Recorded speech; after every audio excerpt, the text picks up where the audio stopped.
We've got a girl on the phone for her second date today. Normally, when we do these calls, the date happened a few days ago, maybe a week or two. But this time, one of our listeners wants to reach out to a guy after 6 months. Whoa. Wow, that's long. Yeah. Figure it out. Sounds like all the other dates weren't as good as that one in that 6-month period. I'm just glad she's not reaching out to us after 9 months, because then I know exactly the reason why she's not getting a call back. Yeah, and that's our caller. Her name's Marcella. Hey, guys. Hi, Marcella. Why the 6-month gap? You guys, I have the craziest falling in love story you've probably ever heard. Whoa, you already dropped the L-bomb right at the top. Dang. Yeah, TBD, I hope so. Okay, TBD. Well, keep going. Those are always good 3 letters to put with love. Well, tell us what happened 6 months ago. So about 6 months ago, I was in the hospital because I was having my tonsils removed. Okay. Oh, This is a romantic story, I Yeah. can tell. No. Yeah.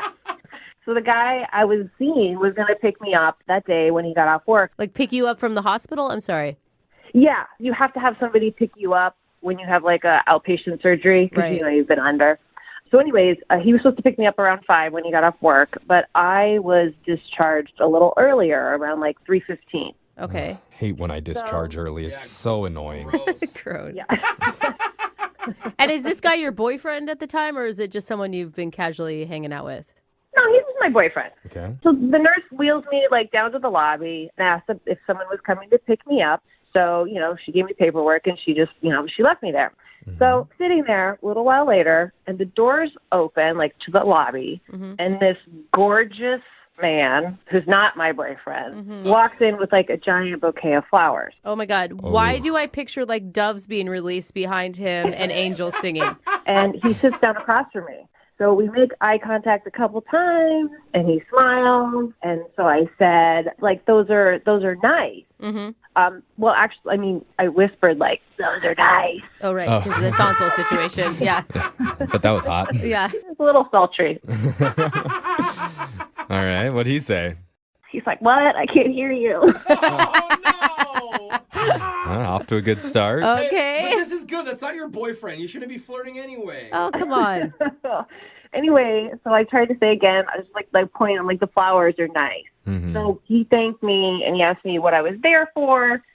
So anyway, the doctor comes in and asks to speak with him, and they like go off, pulls him aside, and then he comes back, sits down again with sort of like this weird look. He looks at me and he hands me the flowers and he goes, these are for you. What? Huh? I was like, what? And so he says, they just told me that my aunt passed away. Oh, and he was bringing his aunt flowers. Oh. I don't like this. You got the Sad. world's saddest bouquet of flowers ever given. Consolation dead person flowers? Oh, that's so sad. Okay. I mean, you guys, I took him, but like, You I took felt him? terrible for him. You have to take them. I guess so. You have to take him. So anyways, he's sitting there. He's super upset. So for like 30 minutes, I'm kind of consoling this beautiful, beautiful man. Yeah. About his aunt. How did you turn this into cheating on your boyfriend? Because I feel like that's where we're going. Maybe I'm wrong. Me too. I did not cheat on my boyfriend. Okay. No. So eventually he thanks me and he's like, I got to go. But he writes his number down on the card with the flowers. Okay. Crosses out get well soon and writes call me later. Love you, Auntie. Yeah. I mean. Exactly. So I follow him out the door and it's raining. It's like some sappy like rom-com movie. Of course it is. So I asked him, like, are you sure you're okay to drive? You seem very emotional. I don't want you to get in an accident. And he's like, yeah, I think so. I'm okay. And I was like, no, you know what? My boyfriend, he's going to be here soon. He can give you a ride. And he said no, and he drove off.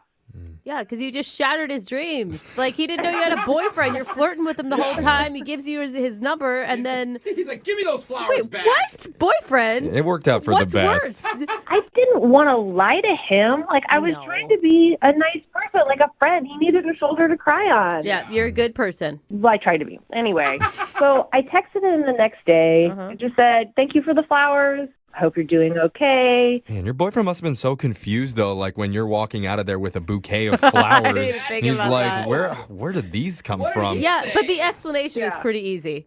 What is it? Dead aunt. I mean, he should also feel guilty because he did not bring me flowers. But anyway. Yeah. All right.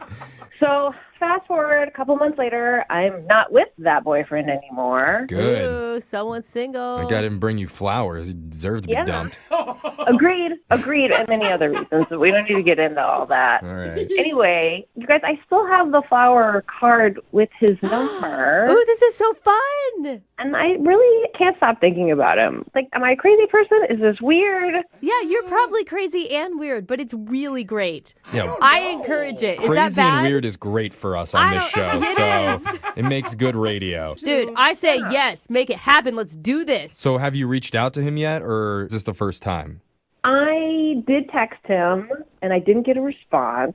Oh my God, but he doesn't know you're single. That's why he didn't text you back. He probably thinks you're trying to cheat on your boyfriend. I mean, maybe. I didn't think about that. I mean, let's like keep you guys. Oh, I'm excited for this one. And I don't think we asked, do you know what this guy's name is? Oh, yeah.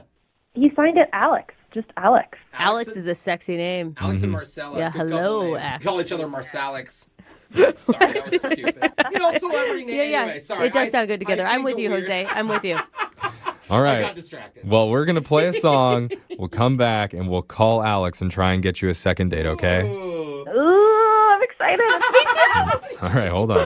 The phone with Marcella, and she warned us this is probably the craziest falling in love story of all time. Oh my goodness. Yeah. And I have to say, she's on the right track. Is she? Well, she met a guy at a hospital 6 months ago when she got her tonsils out. She was waiting in the lobby after her surgery when a hunky guy walked through the front doors carrying a big bouquet of flowers that were supposed to be for his aunt. But when he got the word that his aunt had passed, he was so devastated, he didn't know what to do, and he handed them to the only person he knew in that room, Marcella. Oh, then he tore his shirt off and he kissed her passionately. Not No, quite. that didn't Okay, happen. that didn't happen. No. She did console him and walked him back to his car. Yeah. Keep in mind, she had a boyfriend at the time. Right. Yes. Which is why she's waited this long to finally reach out to him and maybe finish this love story the right way. Oh It my does have God. the makings when you say it like that. But you guys, we can't be. Oh, Marcella, do you really want to be using like love story just throwing around out there? Because you've barely talked to this guy. Yeah. I'm just telling you guys love story. I'm not gonna like start cold with him like love story. Okay, well, that is something we should establish before we call him. We are Good. terrible at these things Yeah, sometimes. I was definitely going to drop that. Yeah. Yeah, no, please don't. Okay. Glad we went over Well, this then. no promises, Marcella, but tell us, how are you feeling going into this? Oh my God, I'm really nervous now. I don't know what I'm gonna say. I don't blame you. I'm nervous too. I'm think we all excited. are. It's going to be great. Uh, Or it's going to be really bad, and then we can move on from having a crush on this guy. Either way, there'll be personal growth by the end of this. And possibly a Hallmark movie made about it. So Yes. you're going to win. you know, I hope so. All right. I'm going to dial the phone number and try and get you a second date right now. You ready? Yes, I'm ready. All right. Here we go.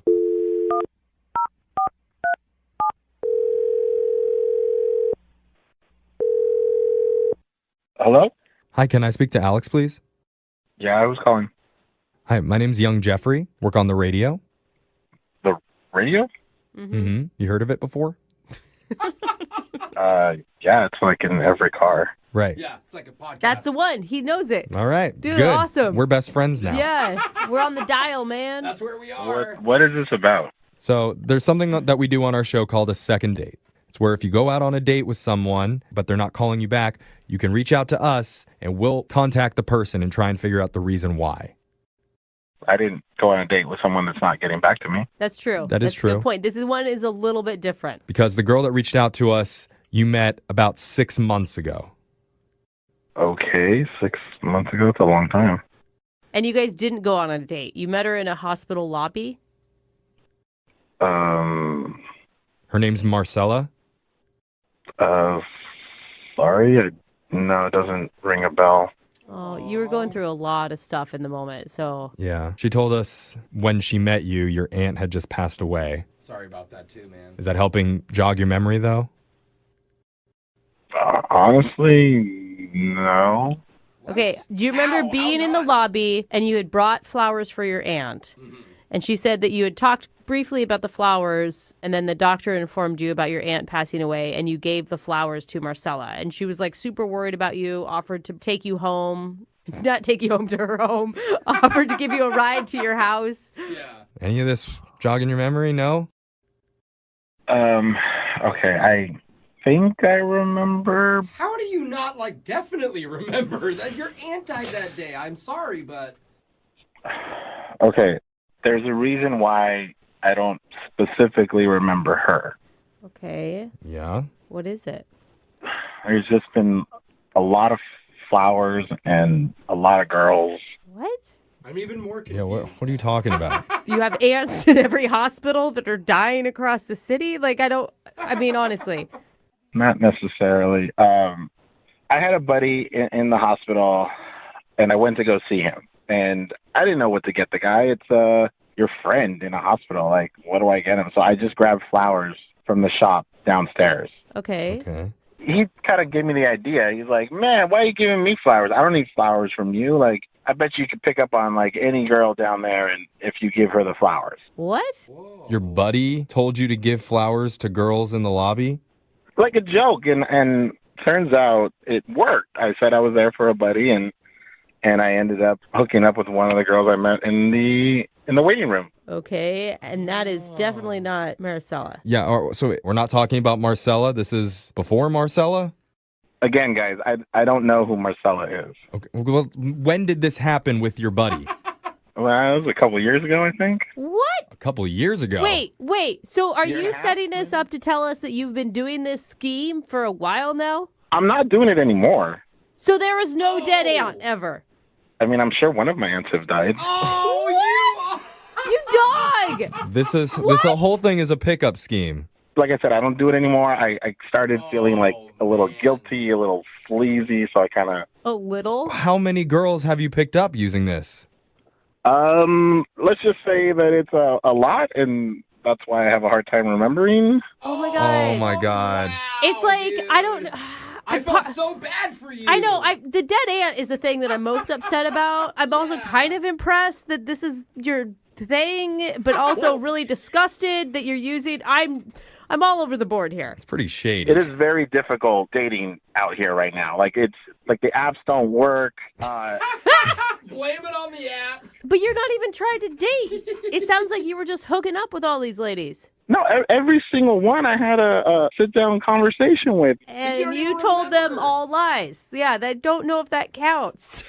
Look, initially, yeah, it was a lie. But, I mean, once we started talking, that's who I am. I'm not, I just needed, like, a way in. Oh make it my better. gosh, I am floored. You know who's probably even more floored than we are? Oh my yes. gosh. Marcella. Oh my gosh, the one you don't remember. Because, Alex, we didn't tell you this, but Marcella has been on the phone listening this entire time. And we do not feel shady about it at all, okay, Alex? Oh, my God. Marcella? Yeah, I'm a little surprised that there's such a monster among us. Are you kidding, dude? A monster? I don't do that anymore. Like, so you go to hospital to pick up like sick or like injured I used to go. or I used grieving. to go. I think you're missing. Are you kidding? Oh, man. What can I say? It worked. You can say you're gross. That's disgusting. But also kind of genius. I don't know. It I worked mean- too much. He had to stop. Like, If it wasn't really a worked. hospital, like, did you have to lie about the dead aunt? Couldn't you come up with some other Seriously. reason? That's like, how you reel them in. That's the bait. It is true. That makes a stronger, deeper connection. Yeah, the deeper connection. she's right. I wanted to take care of the guy. I know. I can't imagine. Oh, a Ladies girl. love a I'm sad so- man in mourning. Oh, you guys, I'm so sorry, Marcella. Oh my god, I honestly can't believe that you can't remember me. Like, we had like a 30-minute conversation. I hate to tell you this, but I had a lot of 30-minute conversations with a lot of girls and a lot of connections. I mean, Oh my god. don't doubt that the connection was real. Like, at the time, I'm What? sure I thought the same thing. Yeah, right. Does that make you feel better, Marcella? It definitely does not. Oh, Weird. dang. I mean, you got to give Wow. him. He didn't take advantage of you. Listen, you're right. I didn't take advantage of her. I didn't take advantage of you, Marcella. I mean, I probably lost your number in like the pile of numbers I've got. Oh, the number Oh my pile. God. Marcella, are you still attracted to him, or is this a total turnoff for you? I, honest to God, thought this was like the greatest love story potential of my life. Oh, I know. But I think it's kind of like the biggest scam of my life. Marcella, it doesn't have to be a scam. Like, I am technically single right now. I'm not seeing anyone. Oh, this guy. Oh, my Wow. God. Wow, what a surprise you're single. That is such a shock. Well, he ran out of relatives to pass off as dead, so...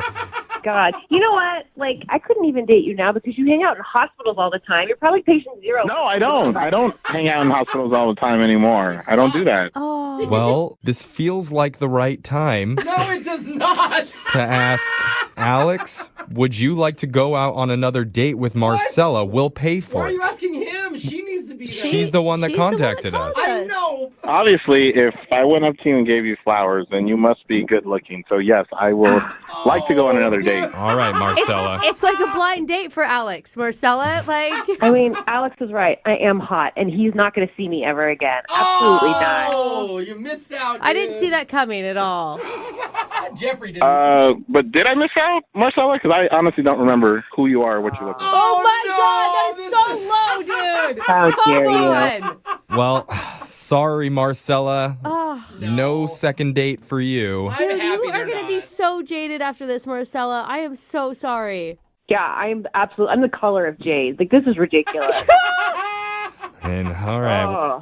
Well, Alex, it looks like it's back to the hospital for you again. Oh, my God. Find your next love interest. Don't forget to stop at the gift shop. Yeah, I guess you're right. You know what? I don't think my great uncle is feeling too well. Oh. Stop. Well, I hope he Stop pulls it. through. You stop. Spoiler, I don't think he is. Oh!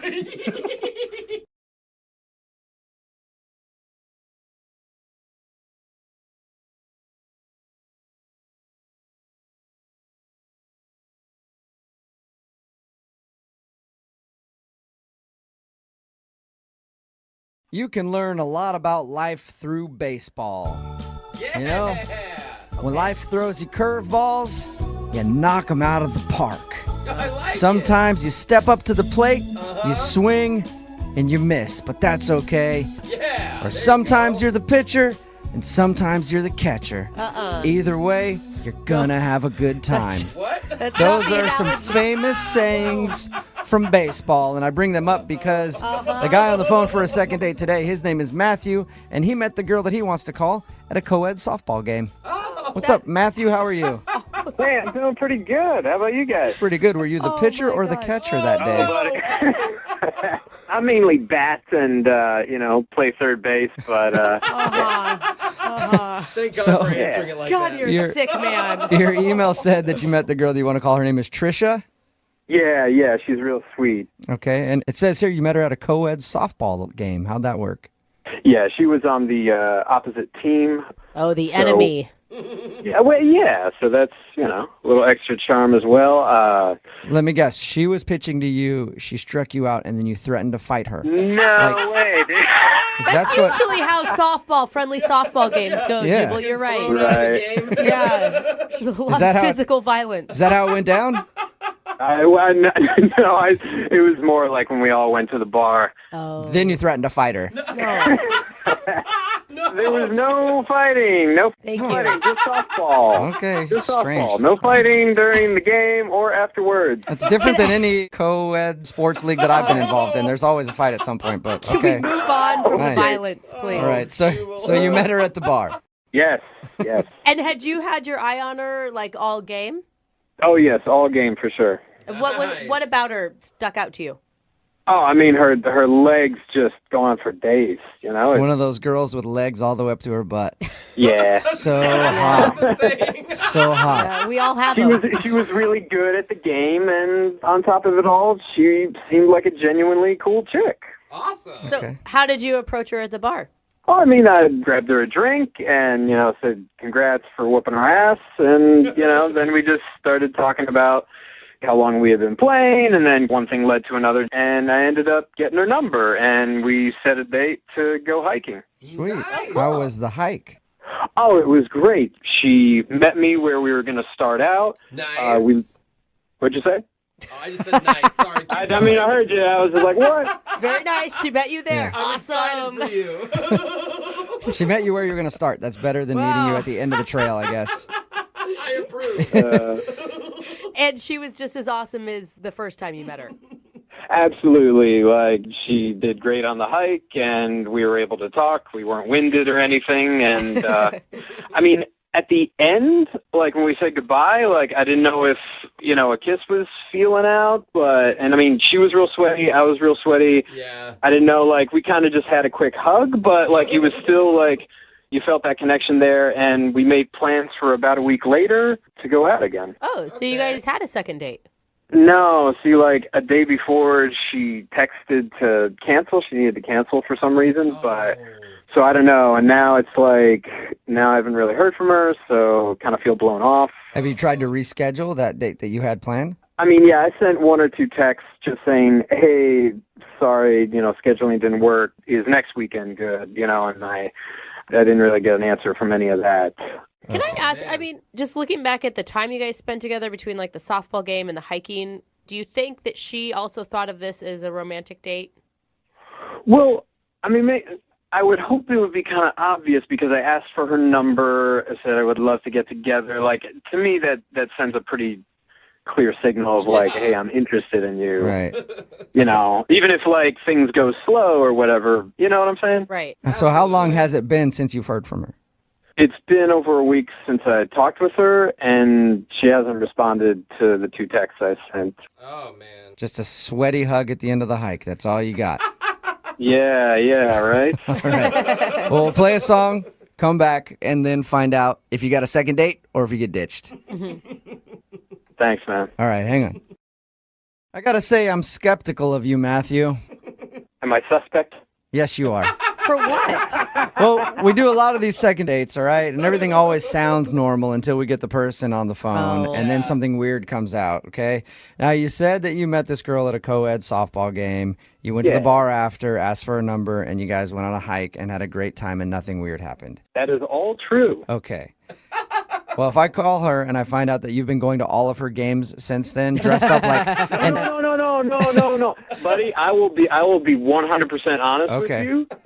That thought did cross my mind. Okay. But I denied it because I didn't want to be a creeper. All right, good. I I picture you in the stands like an NFL quarterback's mom with her name on your shirt, sitting there like, go Trisha, that's my girl. So, oh, my God. You promise me you haven't done that. I have not done that. All right. He still doesn't trust you, No, just so you know. Still, I'm a little weary of you. I'm going to dial the phone number right now, though, and get her on the phone and find out why she's not calling you back, okay? All right.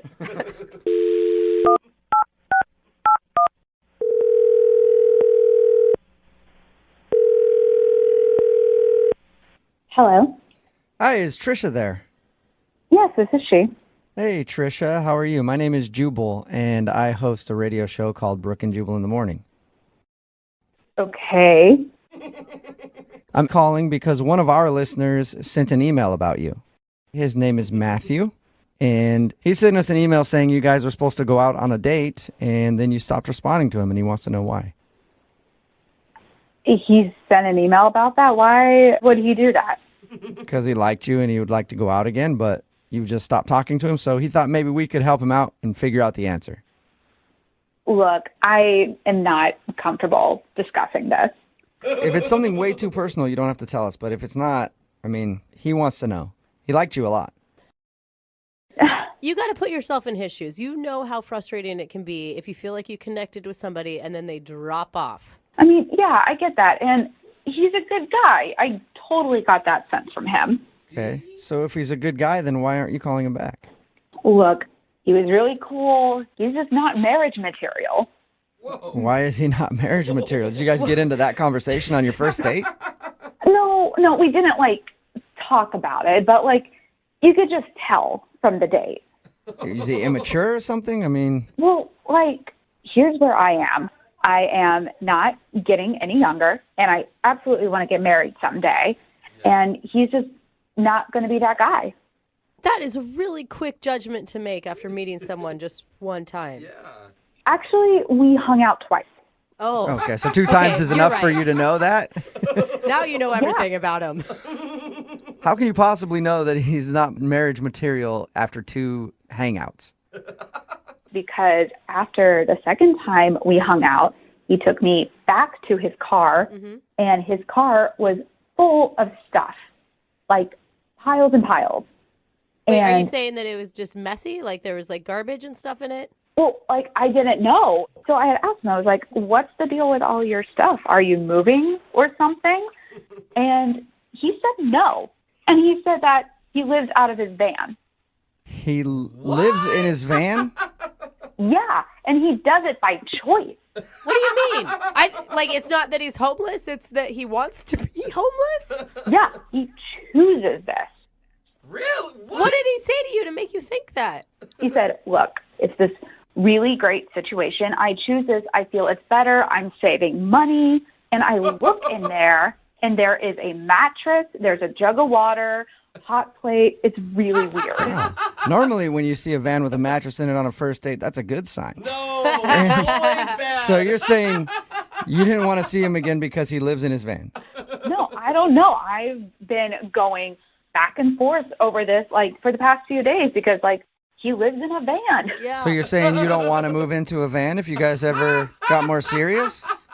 No. Well, no, I don't know. That's the thing. You don't know if you want to move into a van. You might be willing to move into a van? No, I definitely don't want to live in a van. That's the problem. Okay. But don't you think... Okay, granted, this is a kind of an odd situation, but he has, a regular job, right? He has a really good job, and he makes, a ton of money. Whoa. He just chooses to save it. All right, so the guy just likes to live in a van. He seems really in love with his living situation, and if that's the case, I don't want to mess with it. I have so many questions. You don't want to make the guy give up his house, you know? Exactly, his green van. Yeah. Well, Trisha, I do need to let you know that Matthew is actually on the other line listening, maybe in his van right now, and he wants to talk to you. What? Yeah. Matthew, you there? Oh, my God. Yeah. Hey, Trisha. Oh, my God. I am not in my van, just to clarify. I'm in my office. I'm at work right now. Well, that's good to know. Yeah. I'm just really surprised because, when we went out, you seemed to think it was really kind of cool what I was doing. Yeah, I said it was cool when I was looking at it because I didn't just want to tell you it was weird right off the bat. Okay. Oh, now you're just 180 on this, so I'm confused. Matthew, think about it. How could a girl see a van and think, I want to stay the night with him? I'm not sure where I'm going to go to the bathroom if I have to go, but... Just owning a van and living out of it is awesome. I have this freedom that everybody else is dreaming about. I save all this money. It keeps going in the bank when everybody else is spending and going into debt on these houses that they can't afford, and they're never in because they're always at work all day for them. What's the point of it? The point is to actually have a place where you could hang out, not something that you could, drive from point A to point B, like you're home traveling everywhere. But that means I can hang out everywhere, Trisha. Wherever I want to hang out. The world is my home. And Trish, I'm not living in the Stone Age with this. I've got Wi-Fi, I can run things off this generator. I have electricity. I have the basic things that I need and stay connected with the world. I can work remotely if I want to. Come on. He's got it all figured out, Trisha. It just sounds weird to me. I never pictured my boyfriend living in a van. On purpose. But it may be fun, Trisha. It's definitely an adventure. Yeah, that's a word for it. It is an adventure. That's what I've been trying to tell you. I don't know, man. You have a great personality. You're a really cool guy, but the whole living in a van thing is just a giant turn off for me. Just give it a weekend, Trisha. Pretend you're going on a luxurious camping trip. Give it 2 nights, and I will convince you. I promise. 2 nights, that is a big ask, sir. So you want me to spend 2 nights in your van when we've only been on one official date together? You were the one who was throwing around the marriage word of, needing to find marriage material. So, 2 nights is not going to kill you. He has a point. I mean, I say 2 nights is a drop in the bucket. In that case, Trisha, would you like to go out with Matthew on a second date? We will pay for it. I mean, I guess the date would be 2 nights in his van, but whatever. Would you like to go out with him again? I'm still kind of on the fence about it. I am going to say no to 2 nights in the van. Oh. But I'm up to hanging out with him again. Okay, so you'll go out on a date with him, but you won't sleep in the van. Yes, I will go out on a date. I will not spend the 2 nights in a van. Okay. Well, congratulations, Matthew. That's a successful second date. I can work with that. All right. So you guys go out on your date. Matthew, you try to convince her that living in a van is better than living in a house, and I wish you both luck. Trisha, freedom is in our future. I guarantee. Oh, my God.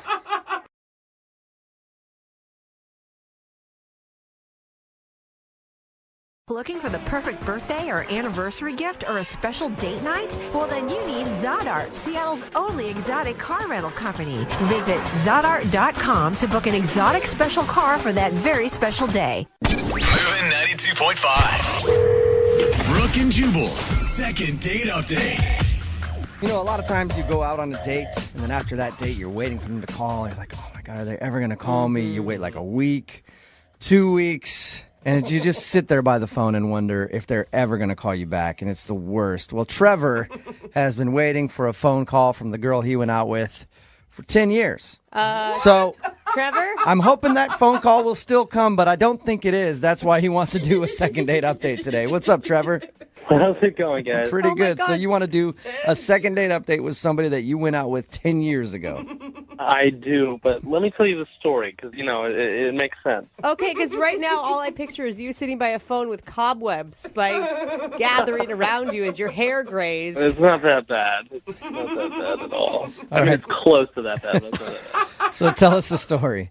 Okay, so basically there was this girl in high school, and her name was Brittany, and she was cute, but she was a grade above me, and, I would just kind of gawk at her all the time when I was a freshman, and I, totally was all about this girl. And you were not in her league, obviously. No, not even close. I mean, I did, karate. And if you do karate after high school. If you do karate in high school, you're that dude for sure. Please don't tell me you wore your gi to school. Karate Kid?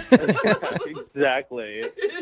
But yeah, she was so out of my league. And I just remember one time after school, after 6th or 7th period, she came up to me and she asked me if I wanted to do a study session with her. Whoa. And I could not believe that this girl was talking to me or wanted to spend time with me. Yeah, did you turn around and be like, is there someone behind me that she's talking to right now? Yeah, no, I think my first words were not even words. They were just sounds. They were just I just spat. Did you eventually muster a yes out of that? I eventually mustered a yes. Good. And I just assumed that she wanted me to go to her house, but she was actually my parents are having a thing. Can I go to your house? Uh-oh. And I was again, unbelievably flustered, and I didn't even get my parents' permission. I just said yes. I said absolutely. And I remember the first time that I had ever had a girl alone in my house without my parents there, and it was just going to be the two of us having a study session. Okay, wait, I'm confused. Why did the most popular girl in the school ask you, who she apparently had never talked to before, to study with her? I was a freshman, but I actually was in her geometry class. Oh. So people used to ask me for help all the time because I was, the smart kid, the younger kid in this one class in a grade above. So you were the dude that I always try to sit next to. So I could just look over and get your answers on tests. Right, but just during the test you want to sit next to me, not the rest of the class. Other than that, I did not want to know you at all. But I do want to say, though, that I'm a better person now. I'm cooler now than I was. So she came over to your house, and then what? So she came over to my house, and I remember it like it was yesterday because I was sitting in our living room, I felt like it was pretty awkward, but like it was kind of going along pretty well. And I was like quizzing her on some stuff, and then just like time went by so quickly. And I remember before I knew it, I was like, oh my God, she has to leave now pretty soon. And so I panicked. I went into the other room and I called my mom and I asked her, what do I do? You called your mom to help you make a move on a girl that was at your house. I didn't know what else to do. And you know what she said? I remember she told me that I needed to make a veggie plate for her to make her feel more comfortable. That's mom's go-to move is making a veggie plate? Trevor, no girl can resist a veggie plate. I remember that's how your father got me. Oh my God, Trevor, you didn't do that, right? Of course I did. Oh, wow. Absolutely. I went into the refrigerator. I took out the celery and the carrots and pickles. And pickles, nice, interesting. Pickles don't belong on a veggie plate. I didn't care. I literally just went into the refrigerator and I looked for anything green and I put it in a bowl. Was she impressed by your veggie plate? No. I remember walking in and asking her, would you like some vegetables? And she said, no, I have to go. And she packed up her stuff in her backpack and she got out of there. And I Trevor, that's... have not talked to her. Please tell me you called your mom after and just cussed her out like a veggie plate. Mom, are you serious? You ruined it. I thought about that actually, yeah. So have you really been thinking about this day for 10 years? No. I mean, it's like popped up a couple of times since then, but it's just like a funny story that my friends and I have laughed about. I mean, like, it's like the veggie plate story. Yeah. But recently, I just saw on Facebook that she's now single. Oh, okay. So she's single and you're ready to pounce. 10 years. I'm ready to pounce, just without the vegetables this time. Okay, good. Does she remember even who you are? I got her number from a mutual friend of ours, but I have no clue. Okay. So we'll all be finding out if she remembers you together in the other half of your second date update. Yeah, I mean, I have no idea what to expect. I'm preparing for the worst. I would assume that she would not know who I am anymore, but all right, we're going to figure it out. We'll play a song, come back, call her, and get your second date update, okay? Thanks, guys. All right, man, hang on. Moving 92.5. Brooke and Jubal in the mornings. Second date update. It's not every day that you get to reconnect with your high school crush. I've reconnected with my high school crush on many occasions. She just doesn't know it, really. Okay. I go through her trash every Tuesday. But this is not about me right now. This is about Trevor, who's on the phone for a second date update. And we're about to call Brittany, a girl that he went to high school with. He had a crush on her in high school. They actually ended up studying together. And during their little study session, he was nervous about what to do because there was a girl around. So he called his mom to ask for advice on how to be smooth with the ladies. His mom told him to make a veggie plate. Oh, Mom. So he made a veggie plate and came out, and she said, no, thank you, I have to go. And they haven't really ever talked since. But recently, he saw her on Facebook, and she's single now. So he wants to try to rekindle their love, if you can even call it that, with a second date update. Trevor, this will be the first that she's hearing about you since that day? Yeah, that's correct. And you guys didn't hang out again after your one study session while you were in high school? No, we didn't even talk. Oh, my God. Okay, so nothing. So this is going to be completely out of the blue for her. Yeah, I have no idea if she'll even remember me. Perfect. Can I ask you, was she a stereotypical hot girl in high school where she was a jerk, or was she actually really nice? I think she was pretty nice. She was well-liked. I think that's why she was popular. Yeah, other than turning down a veggie plate. Yeah, who All does right. that? Yeah. I'm going to dial her phone number right now, okay? Sounds good. Okay, here we go.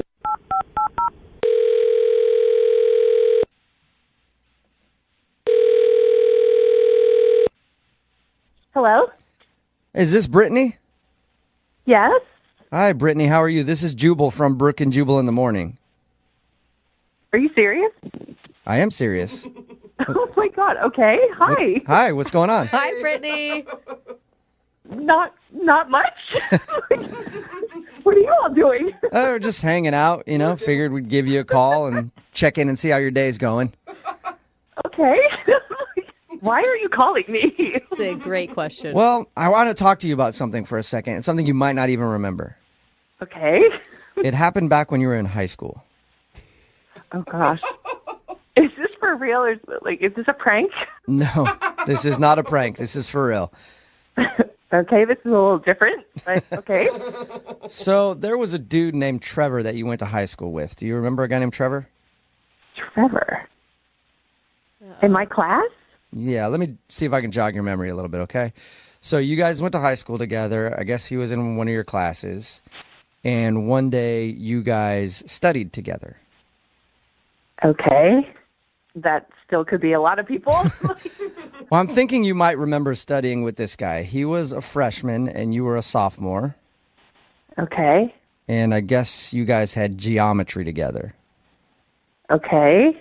And one day after school, you went over to his house to study. Okay. Okay, nothing yet? Remembering Trevor? No, not really. Okay. Well, the only other way that I think I could get you to remember him is he tried to impress you with a veggie tray. Oh my gosh. God, it just So you rang a bell. remember the veggie tray? I do remember that. Oh. That was the karate guy. The karate veggie tray guy, yeah.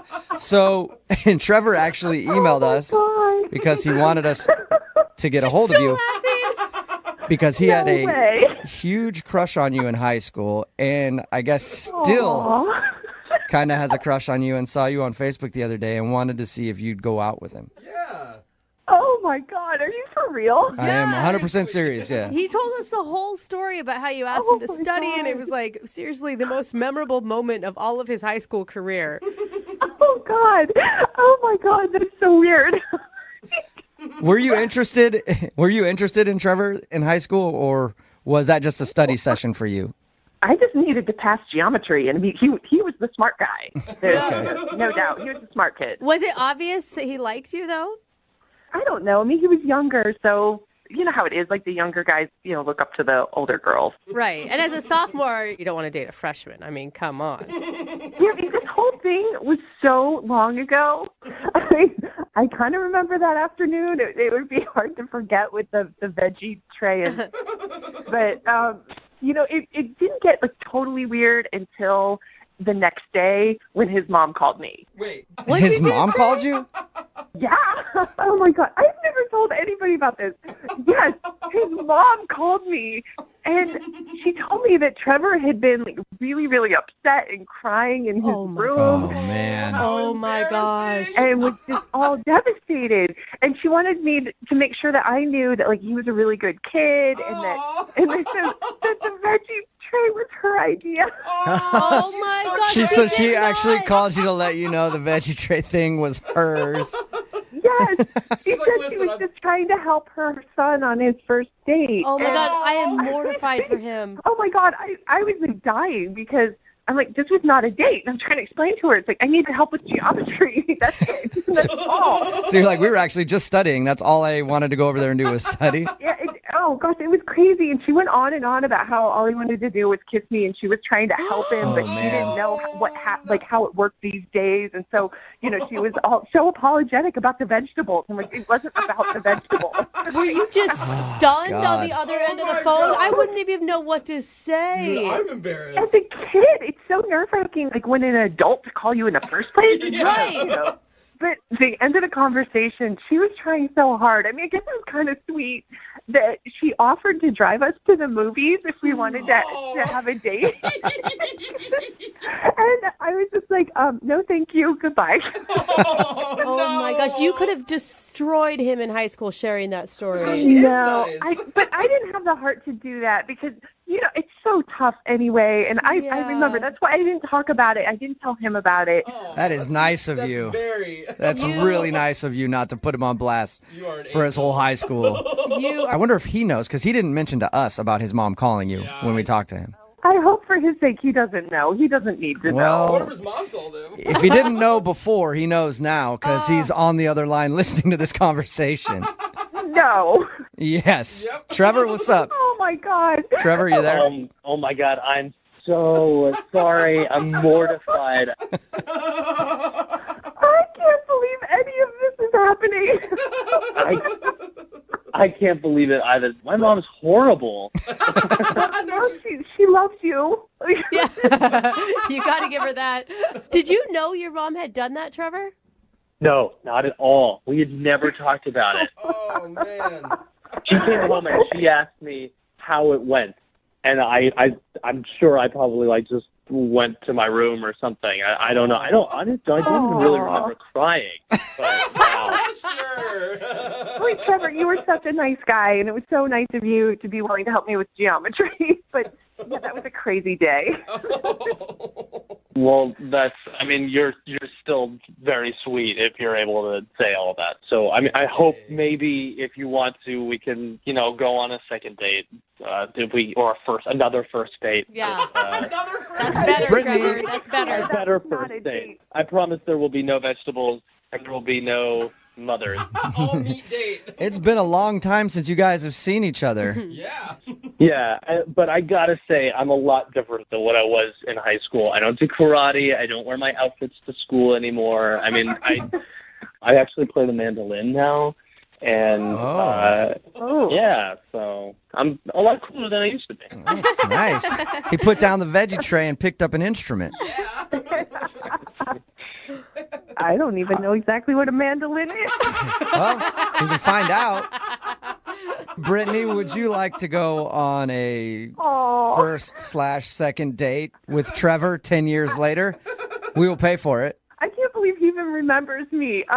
It would be fun to catch up. What about lunch or something like that? I think that could be kind of fun. Okay, no pressure. Lunch, of course I'm going to have lunch with you. That would be fantastic. All right. Well, awesome. Congratulations, Trevor. Wow. I don't know if we can call this a date yet, but at least you get to go out with Brittany. It's a catch-up. It's a catch-up. It's a ketchup. That's awesome. Thank you guys so much. Yes. This is really fun. This has been a great day. You have to call your mother and chew her out for that whole incident. Tell her I said hi. Brooke and Jubal in the morning. Got a text in at 78592 that says, of all the second date updates you've done, you have to give us an update on today's second date update when you find out more about it. If you missed it, this dude Trevor wanted to call a girl named Brittany. They went to high school together. He hadn't talked to her in 10 years. Yeah. They had one moment in high school where he asked her if she would tutor him on some stuff because he had a big crush. Or I'm sorry, she asked him if he would tutor her because he had a big crush on her. She was like the hot girl. He was kind of like a nerdy dude. She came over to his house, and he got nervous, so he called his mom. Oh, such a and was bad like, what do I move. do? I really like this girl. I don't want her to leave. And his mom was like, make her a veggie platter. Every woman loves a Such veggie a platter. mom response. It is. It is. Made her a veggie platter and everything else, and she left and barely remembers the night. And so he wanted to call her and ask for a date, a second date. I use that in quotes because they never really had a first date. After 10 years of not talking to her because he found out that she was recently single. And all he got was lunch. Yeah, So I don't know. But I don't know how exciting the update from lunch is going to be. She agreed to go to lunch with him, but it didn't sound like she was super interested in him romantically. But regardless, they're going out, and we'll try to keep you updated on their situation because it's pretty hilarious. Just the idea of going to call your mom. Mom, what do I do? Every girl likes veggies, trust me. They can never eat veggies on the date either. No, You can never have an appetizer. If they bring out a platter with some carrots and stuff on it, both of them are going to be like, this is awkward. We can't do this again. Remember, if you want to do a second date update, all you have to do is email the show, and we will call the person who didn't call you back. Moving 92.5.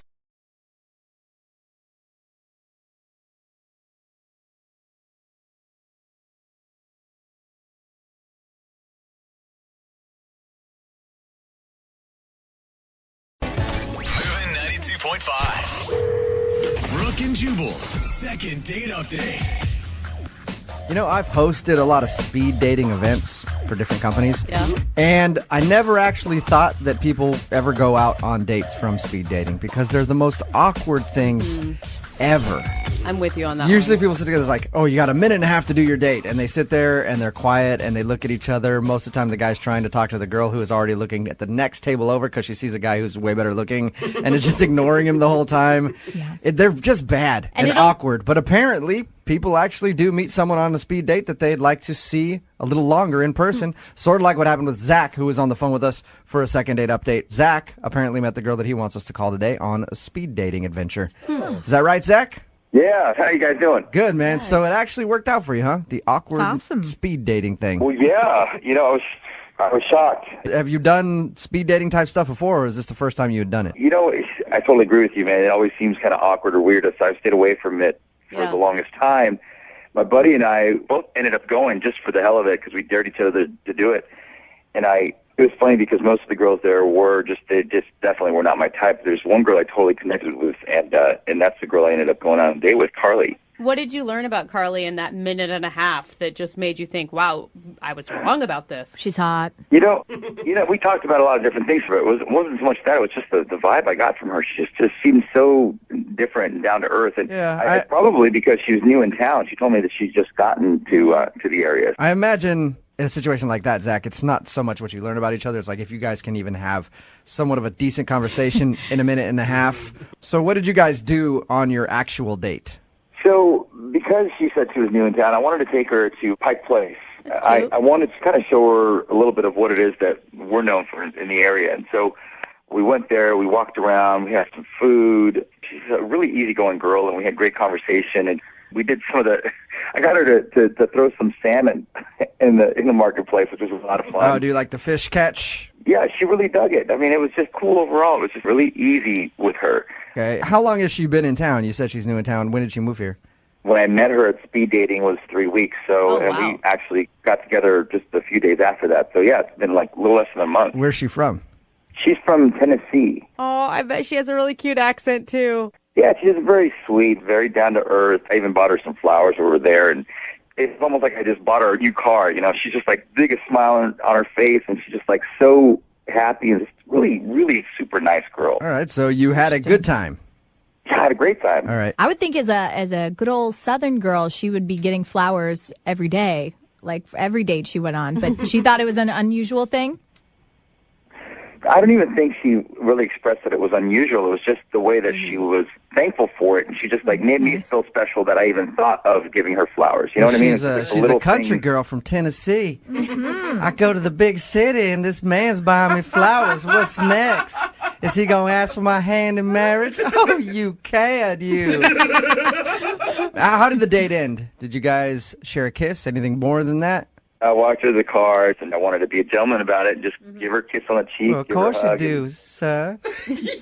A real Southern lady would never kiss on the lips on a first date. You know that. Sweet. Does it feel like you're on the date with her right now, me doing that to you? I feel the chemistry. Yeah. Yeah, can I get your number, man?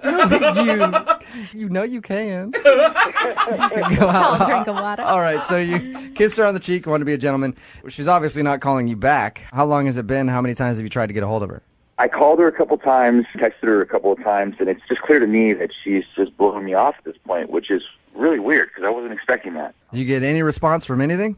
Nothing. That's what's weird. That's what's really tripping me out. And the weird thing is when you're new to town, I mean, I've been new to town before, and you basically call anybody that calls you back because you have no friends. Yeah, the thing, and I don't want to sound morbid about it, but I'm just, because she's new to town, I hope something didn't go wrong. No, dude, hey, no, it's perfectly acceptable the way you're thinking. Anytime that I've ever gone out with a girl and she hasn't called me back, in my mind, I'm like, she must have died. Yeah. That's the only way a woman does not call this guy back. Zach, you and I are in the same boat, buddy. I don't know. We'll play a song, come back, call her, get her on the phone, and get your second date update, okay? All right, cool. Thanks, Jubal. All right, hang on. Moving 92.5. Brooke and Jubal in the mornings. Second date update. Hey, Zach? Yep. After thinking more about your situation, I don't really think you need to worry. I think you might be a little premature. Really? Okay. Why is that? Well, any girl that is new to this area, it's like a feeding frenzy. Like, dudes just attack them left and right. Because, we're not very attractive in this part of the world. So there's a lot of uggos out here. So as soon as a hot girl from Tennessee ends up on the scene, guys are going to be after her like crazy. So she's probably just got tons of dates, and she'll get around you. You're maybe 15th on the list. How's that make you feel? All right, great. Yeah. All right, no need for the second date update then. I'd like to just take the wind out of your sails right before we give her a call and see why she's not giving you a call back. Sorry about that, Zach. Yeah, feels great, guys. Thanks. You're welcome. Zach, I got your back. I think if the date went as well as you said it did, then could be 20 guys that she went out on the date with, and she'd still want to call you back. Thank you. Yeah.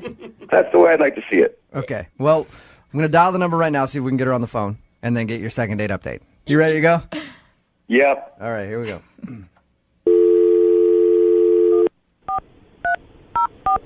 Please enjoy this ringback tone while your party is reached. Ooh, fancy.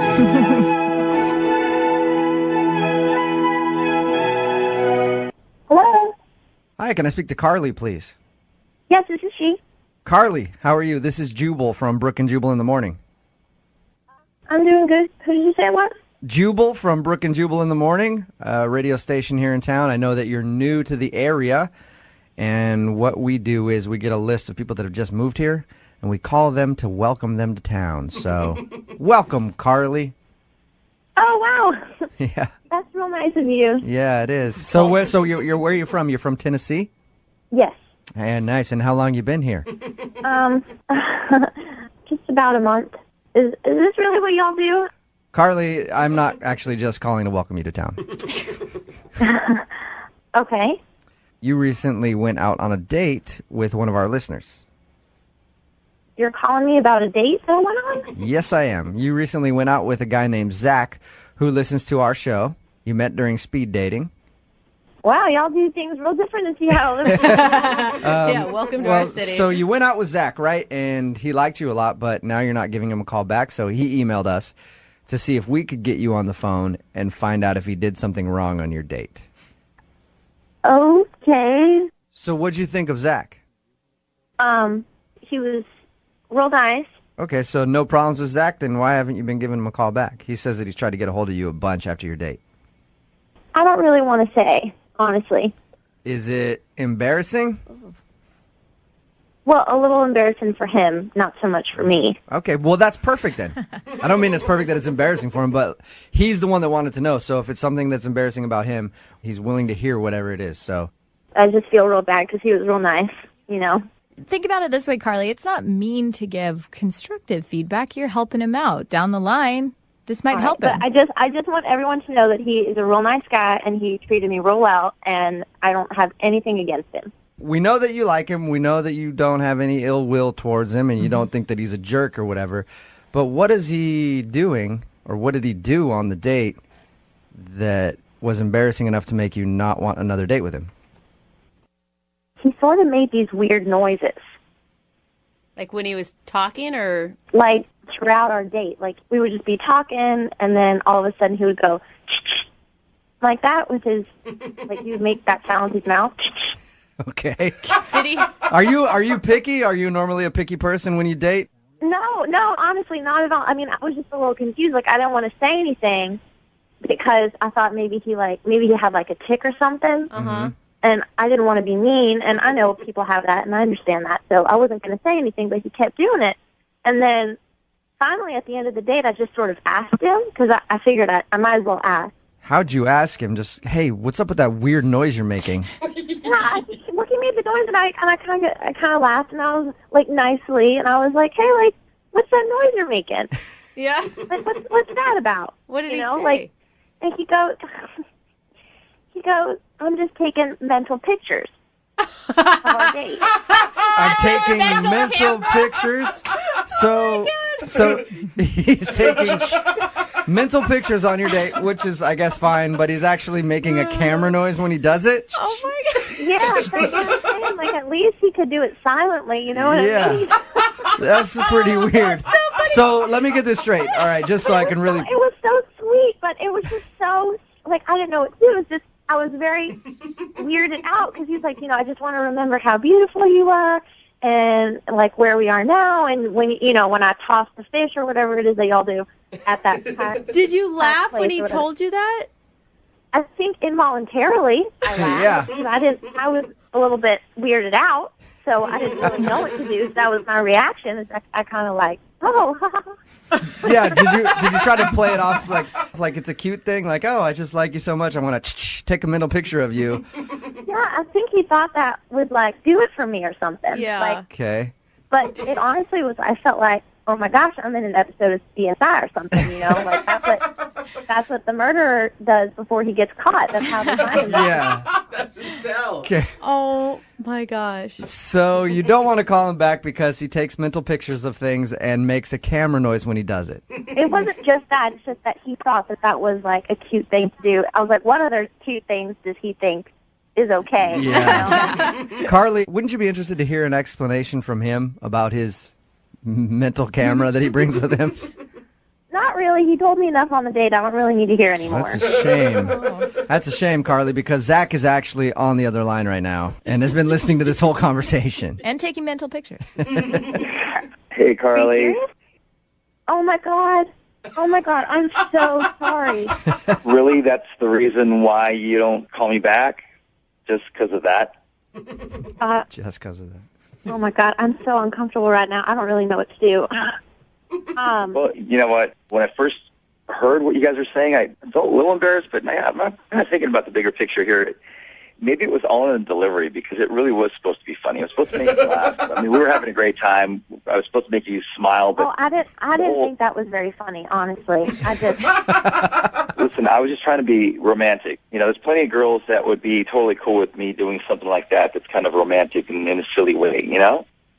listen. I'm sure maybe there are some girls somewhere that think that's cute or romantic, but it just the first time you're meeting someone, it was just a little much. Mm-hmm. It's worked for me before. Like I taken mental pictures of a lot of girls, and they don't seem to have an issue with it. Like you're having an issue with it. Zach's got a mental photo library.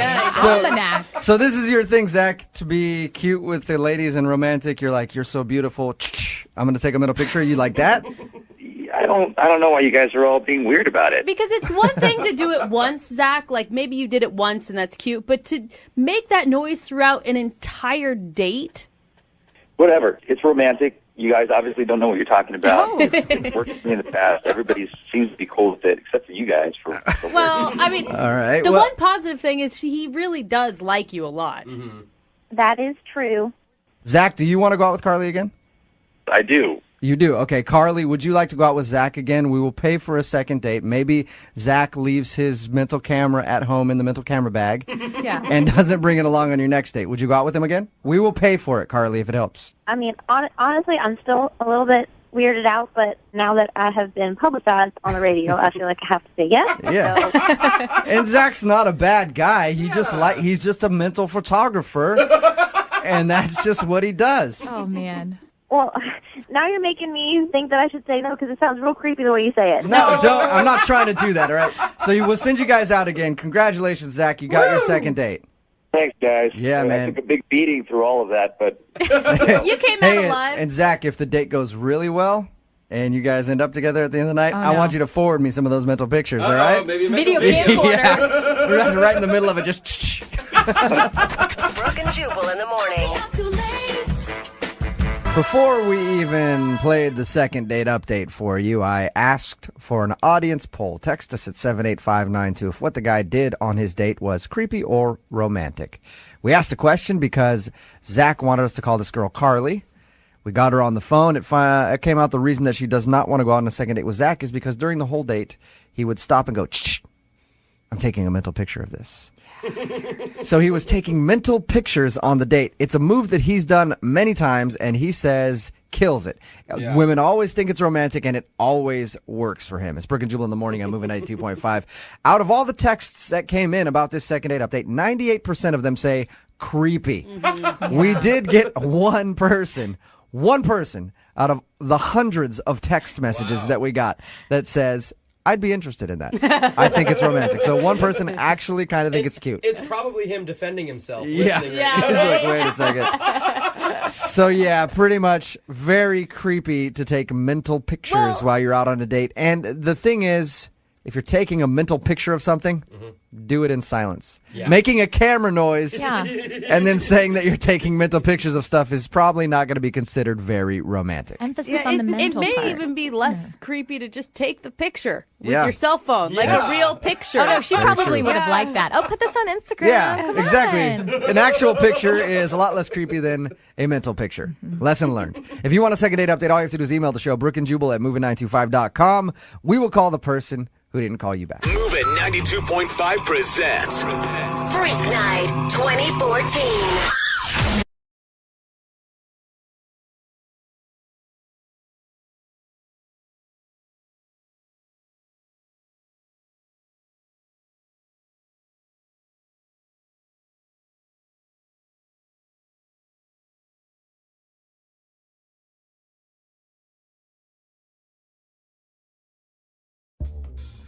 We talk about weird dating trends a lot on our show.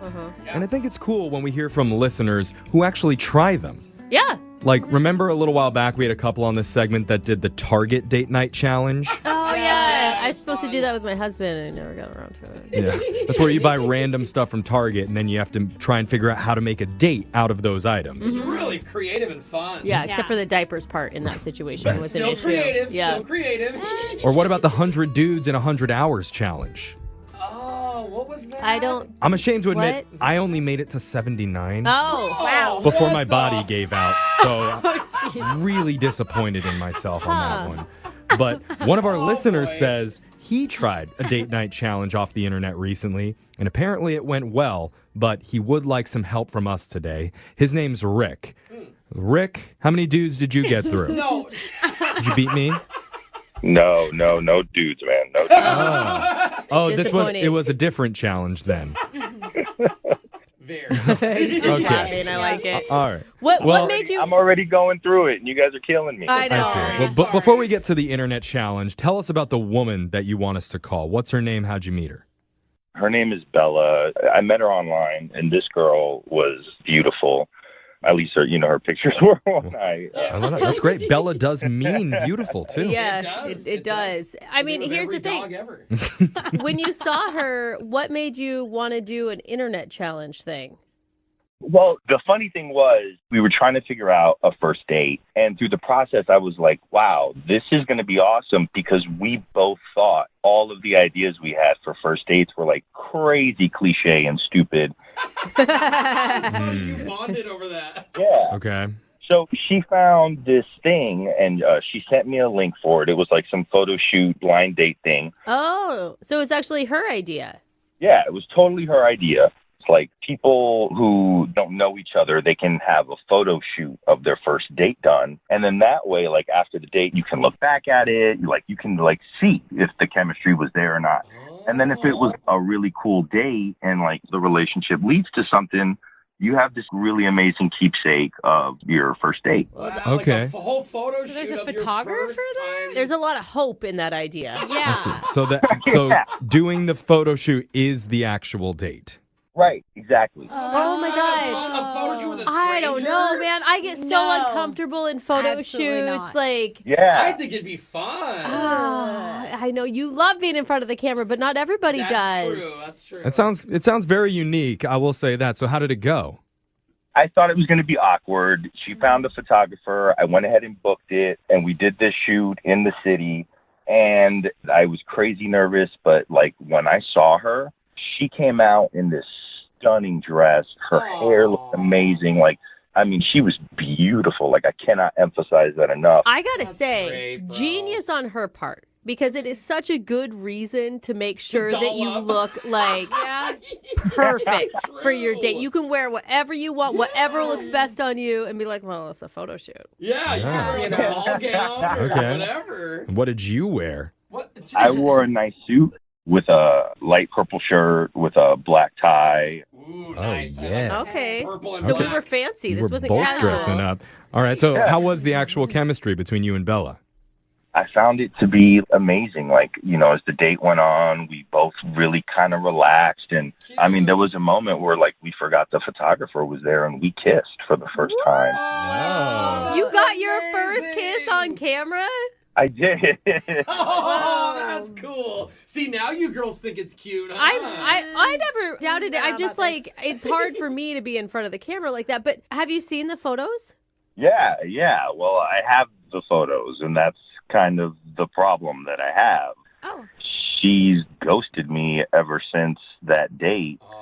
And we were supposed to split the photographer, and I have all the pictures and I have the bill that I had crazy expensive. Photographers are not cheap. Professional ones, at least. I mean, she outright agreed to split that with you? When I was buying them online, she was like, yeah, I'll pay for it, or half of it. We were going to split it. Okay. Did you guys do anything else? You go grab drinks or anything afterwards? Well, we went and we had there was these street vendors outside. Oh, street meat. hot dogs or something. Yeah, like we that. like feeding each other bacon wrapped dogs and stuff. Mm. I bet that looks good in photos. Hand feeding each other falafels. Yeah, where'd you find this photographer? I think this is a Okay. Craigslist situation. So you said that you've been trying to text her and she's not answering at all. Yeah, she's totally ghosted me. Wait, have you texted her a sample of the photos? Because she hasn't even seen them, right?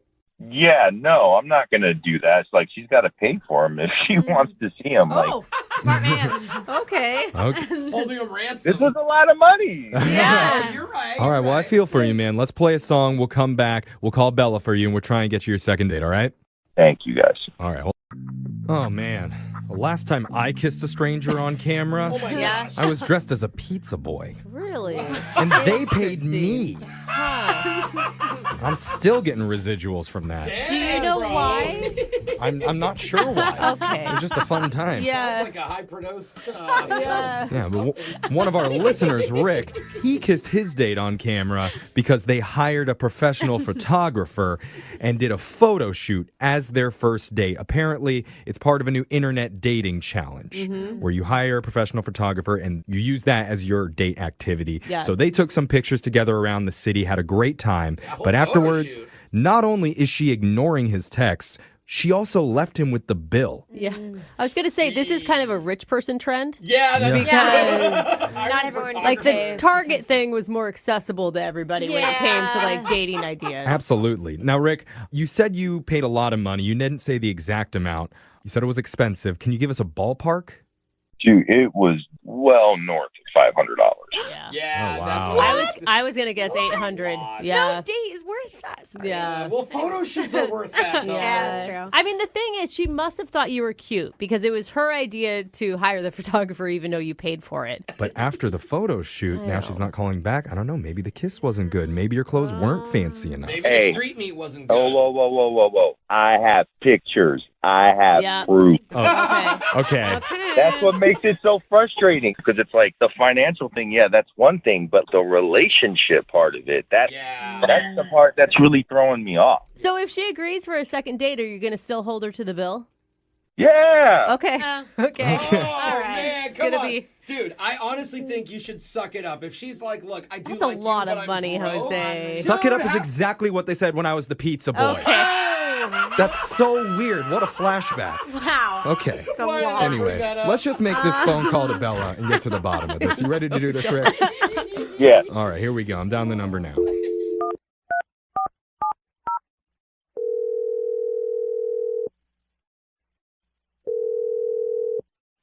Hello. Hi, is this Bella? Yes, this is she. Bella, did you perhaps order a large pizza? No, dude. Extra meat? Oh, sausage. I'm sorry. Whoa, I'm sorry. You got paid for that? That was not sexy, Jeffrey. How did you get paid for that? Hello. I didn't say it was good.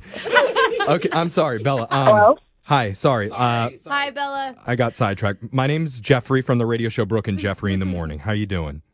I'm okay. What's going on? We're doing a segment from our show called The Second Date. We're reaching out to you because one of our listeners has given us your number. They're trying to get a hold of you. His name is Rick. I know who you're referring to. Okay. I don't really want to talk about that right now. No, Hold wait. on. Yeah. We're just looking for a short answer to help Rick figure out what's going on because he's really, really confused. Rick feels like he went all out for your date. He paid a lot of money.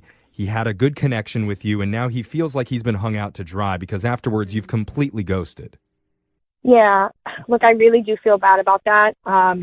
Things just happened, but Can you give him an answer? I mean, do you have a why? Like, could you imagine being in his place? Like, you'd be totally confused. This guy kisses you. He is apparently attracted to you, and then nothing. Like, just silence. Like, nobody wants to be ghosted. It sucks. Yeah.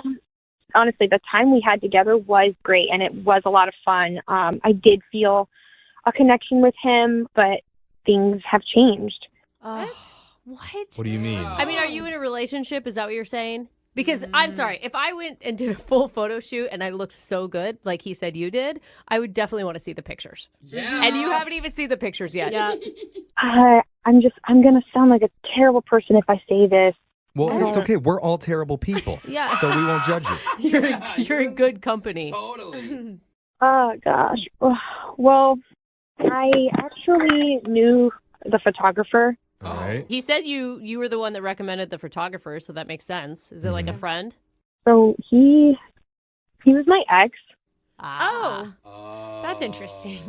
So more than Why would you do that? I know. I was missing him a lot, and I see where this is going. Uh-oh. and when I met Rick, we had the idea of doing something different for our first date. And when the idea came up to do the photo shoot, my brain was just like, what better way to kind of get back at my ex? And so, I sent Rick the link for his photography page to book him and to try to make him jealous. And Wait, so your ex even agreed to it because you had Rick do the booking? Yes. Yeah, that's Oh what my God. So That's you showed up sneaky. and your ex had no idea it was going to be you until you were there. Right. Oh! That is brilliant. Wow. Hey, This is like... we're not judging. We're terrible people too. Okay, I smart. mean, I know I told you it sounded terrible. I know. So but, what did your ex-boyfriend say when he saw you show up for the photo shoot? I mean, he was jealous. He was definitely holding it together, but I could tell he just was pissed. Wait, I mean, how did it never come out during the date? I mean, you even kissed Rick.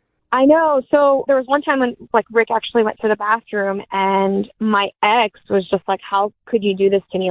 Why are you doing this? Yeah. And I played dumb, and I told him that I didn't know that Rick had booked him and that it just happened to be a coincidence, because I couldn't tell him. Obviously, I would sound like I'm crazy. Oh, you didn't even tell him? There's a reason. So you were lying to two men at once. Yeah, that's what I was thinking. It happened all so fast. I don't know. It happened so fast. I mean, this thing that you planned out for months. The entire photo shoot.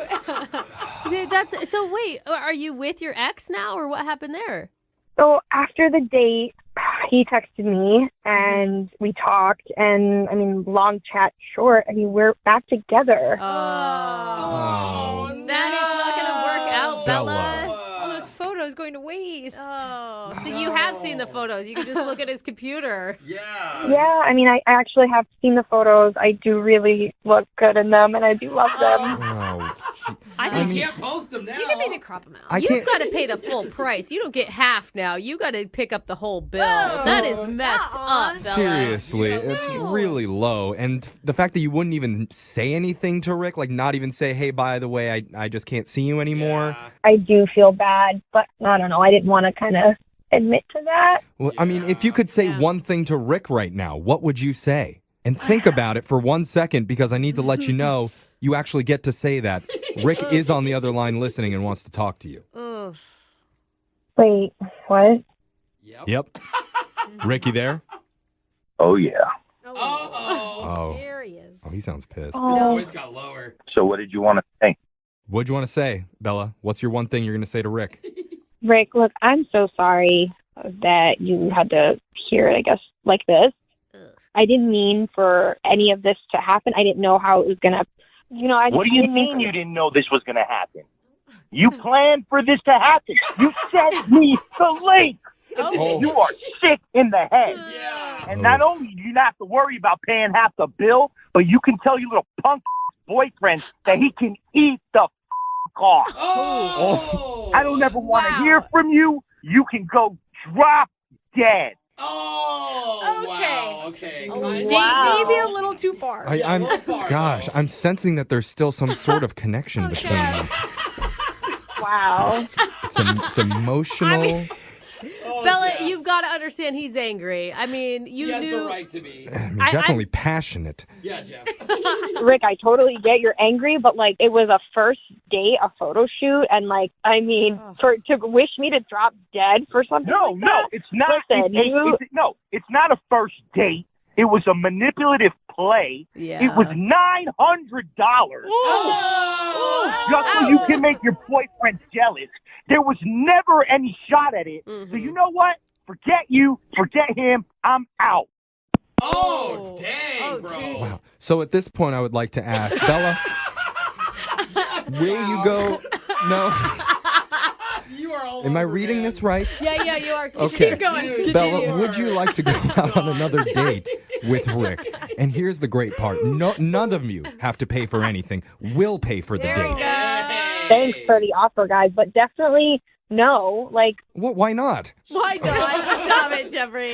Stop it. Okay. I mean, Don't do that again, Bella. Okay? seriously, what did you learn? I mean, I'm glad that I didn't call him back, honestly, because if we were to go on a second date, like the way he just blew up like that could have happened later in the relationship. I don't think that that's what you should have learned, Bella. Oh, I think there was a bigger lesson we could have taken from there. She got a boyfriend. Ayo.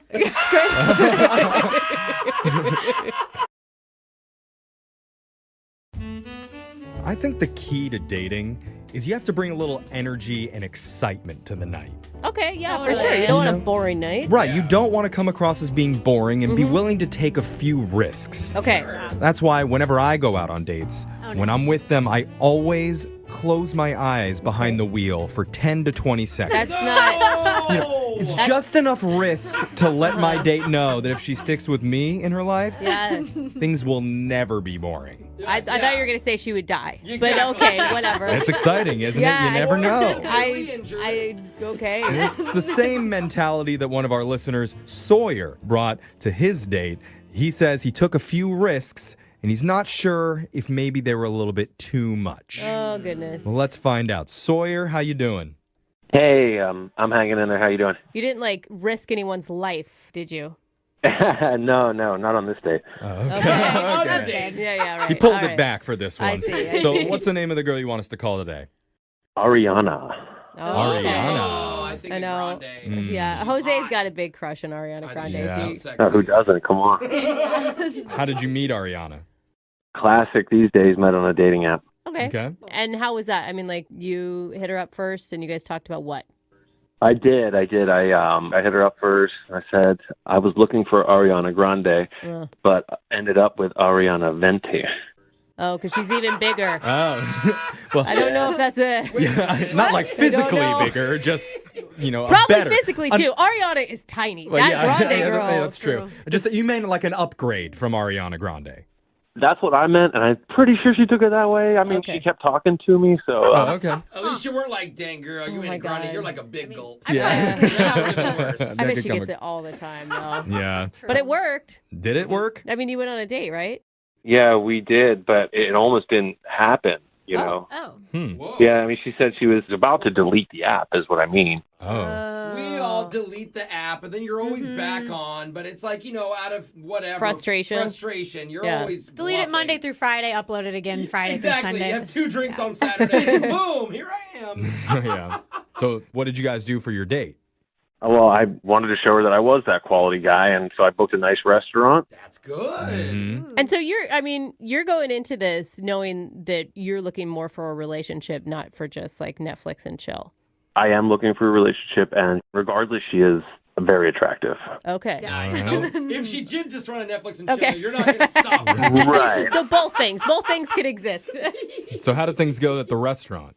I mean, it started off pretty well. I'm a little nervous, but we decided, hey, why don't we share a fact about each other that wasn't on the dating app? Okay. So she says her biological father is actually a sperm donor.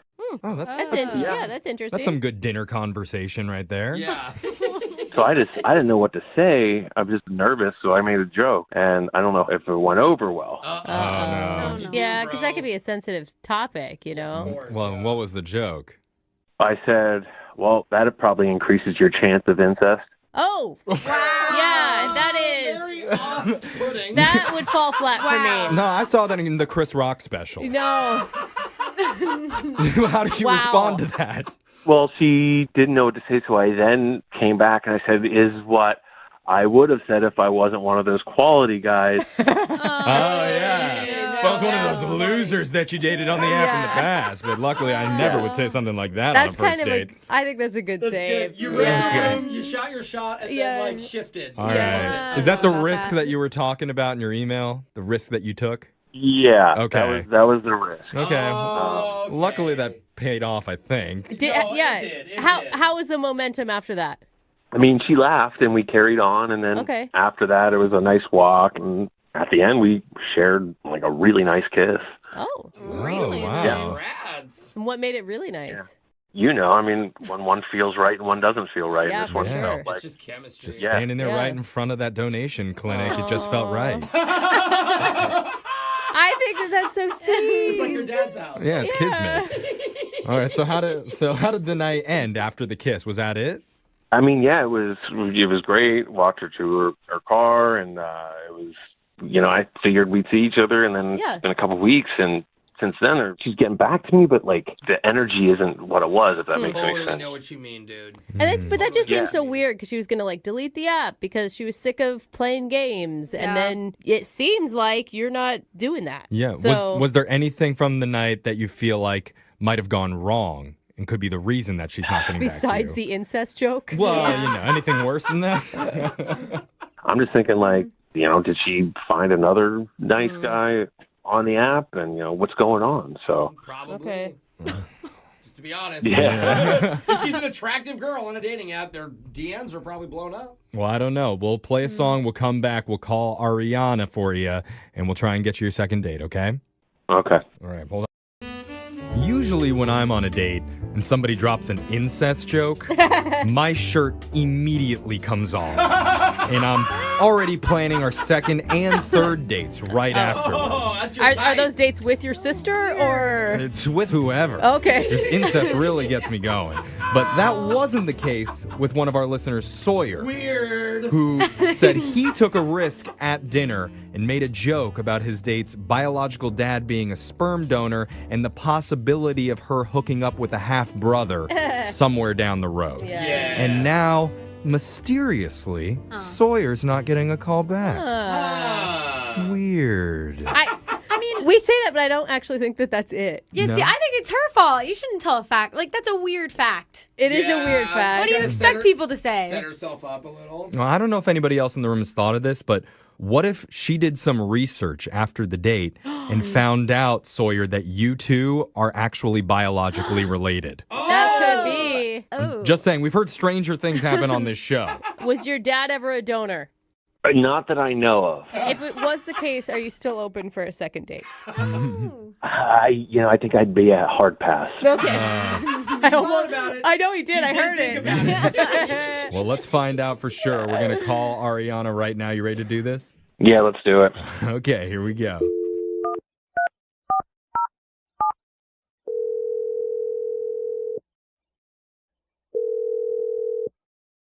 Hi, this is Ariana. Oh, hi, Ariana. This is Jeffrey from the radio show Brooke and Jeffrey in the Morning. I was hoping you have a second. Hi. I was hoping you have a second to talk with us. Wait, what can I help you with? We do a segment on our show. I don't know if you've heard of it before. It's called a second date. Okay. Okay. It's where if you go out on a date with someone and afterwards, if that person isn't calling you back, you can email us and we'll reach out to them for you to try and figure out the reason why they're ghosting. So why are you calling me? Well, because you went out with a guy recently and you've been kind of avoiding him lately. He wants to know the reason why. His name's Sawyer. Oh, okay. Oh, that was a positive. It felt like it. Yeah. Did you have a good time with Sawyer? Yeah, we had a nice time. Oh, I wasn't sure. She's like, yeah, I hate him. Yeah. That's awesome. Yeah. He feels like you've been kind of hard to get a hold of lately, and he's not sure why. Is he reading that wrong?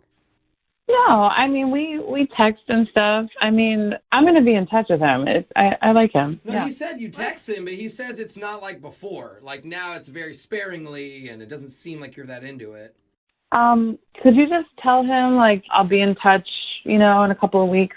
And not to worry, and... That doesn't help a lot. Well, we can tell him that, but it would be nice if there was a reason to go along with it. Like, why should he wait a few weeks? Is there a reason? Well... There has to be. Oh, my gosh. Just says, I want to wait Are 2 you weeks. dating someone else? No, actually, I'm not. Okay. Okay. Can you tell us something that we could pass along to Sawyer to help him understand? Because he's really confused after what he described as a really great date. I mean, he says your guys' kiss was amazing. It was pretty good, yeah. She sounds Okay. like she's into Oh, it. that's Yeah. sweet. And it does sound like you're into him. And I know for a fact that he likes you. So what's the problem? Okay, I just need to wait until after Valentine's Day. Oh, no. Why? What? But do you already have a date planned or something for Valentine's Day? No. All right. I know this sounds crazy. I love when stories start like that. Give me more, Ariana. I know this They're my sounds favorite crazy. kind. Okay, so I've done the math, and with my schedule, like with work and everything and family and stuff, there's no way that he and I are going to be able to go on like more than 3 dates before Valentine's Day. Okay. What's wrong with that? I feel like if we go out before Valentine's Day, then he's going to feel obligated to buy me a gift. Okay. And then that's going to creep me out because it's too soon to buy me a gift. Oh, I kind of understand this. Wait, what? So because you could only get 3 dates in before Valentine's Day, he would buy you a gift and you wouldn't like that. I know myself. I'll freak out. I'll be like, oh, it's too clingy. I'm gone. And then I'm going to sabotage this thing before it even started. I will say, I mean, you got to look at it though. Like 3 dates before Valentine's Day, then suddenly, you're not in a relationship, but you're not in a relationship. No, you gotta look you're at in it as a man is buying you something for free. Will you take it? Yes. What are you saying, Alexis? Even if it was something that was really simple, like flowers, that would creep you out? I don't know. It happened once in the past before, and it just didn't work out. And I feel like if we just wait till afterwards, everything will be fine, and we can take things slow, and it'll be more organic. And Okay. Okay, So you just want to take Valentine's Day out of the equation, so you're not going to call him until after February 14th. yeah, I mean, come on, it's not that far away. I mean, Okay, I I mean, feel like it would just be so much better. if that's how you feel, I guess that's how you feel. But what do you want us to tell him? I don't know. Tell him I'm out of town or something. Well, boy, do we have a gift for you. Yeah, do that. I can't really tell him that because you kind of already did. Yep. You should know Sawyer's on the other line listening, and he heard everything that you just said. Surprise. What? Hello. Happy early Valentine's Day. No, don't say that. Oh my God. Are you guys serious right now? Yeah. How's it going? Oh, God. Hi, Sawyer. Hi. Oh, my God. I would imagine, Ariana, right now, if you felt a Valentine's Day gift was creepy, that this might be a little much for you. Yeah. Yeah, you think? Wow. I don't know what to say. I mean, Look, I got to be honest. Like, I have played this over in my head 100 times. I would never have thought this would have been the issue. Getting you a gift? I have an idea. What if we just don't get each other presents for Valentine's Day? And we just say, hey, it's just another day out there. Why don't we just, You're saying still go on dates before then, but agree to not give each other gifts. Totally, no pressure. It's just, hey, it's another day. Wow. Okay. You may be the only girl that doesn't want a gift on Valentine's Yeah, Day. now Ariana is thinking, oh, but that's going to set a precedent for the rest of our relationship. Does that mean we'll always skip Valentine's Day? Yeah, it's not like I never want a gift. I just don't want a gift this soon. But I also feel like it's weird now because now we've talked about it. So now it's kind of like the elephant in the room, Okay. But maybe it's better. It's always good to have an open line of communication with somebody you're dating. And, I mean, we ripped the awkward Band-Aid off for you two. Yeah, look, I just wish flexible. we could just wait until after. But The I worst. I heard it, and I got witnesses. You said you liked me. Uh-oh. You've been caught. You did, Ariana. It's deep down there somewhere. We were recording this. Yeah.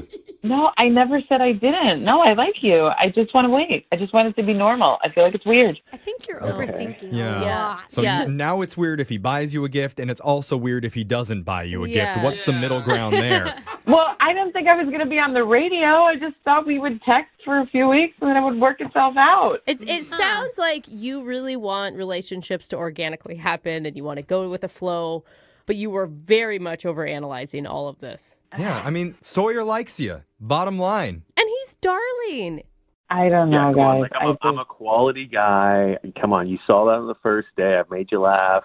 Why put this in between us? Let's just, I found something I like. Usually in life, I go for that. So He's the type of guy that can actually tell a good incest joke. Those guys are rare. let them go. You cannot let them slip away no matter what holiday's on the horizon.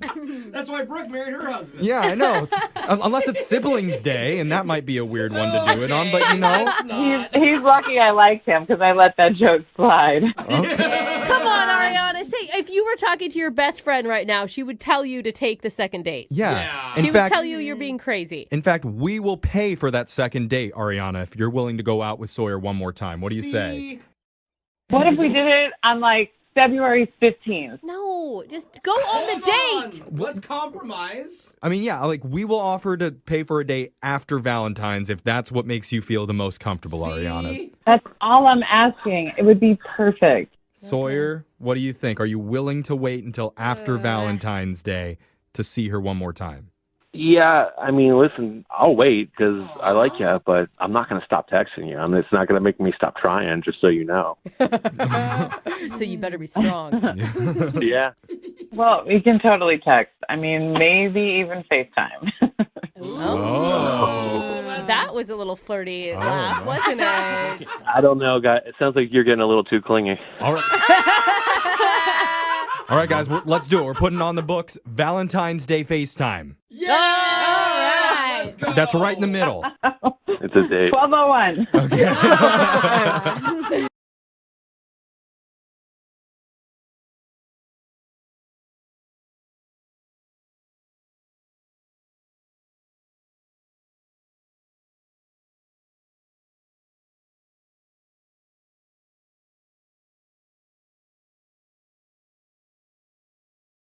We have a guy on the phone right now for a second date named Trent.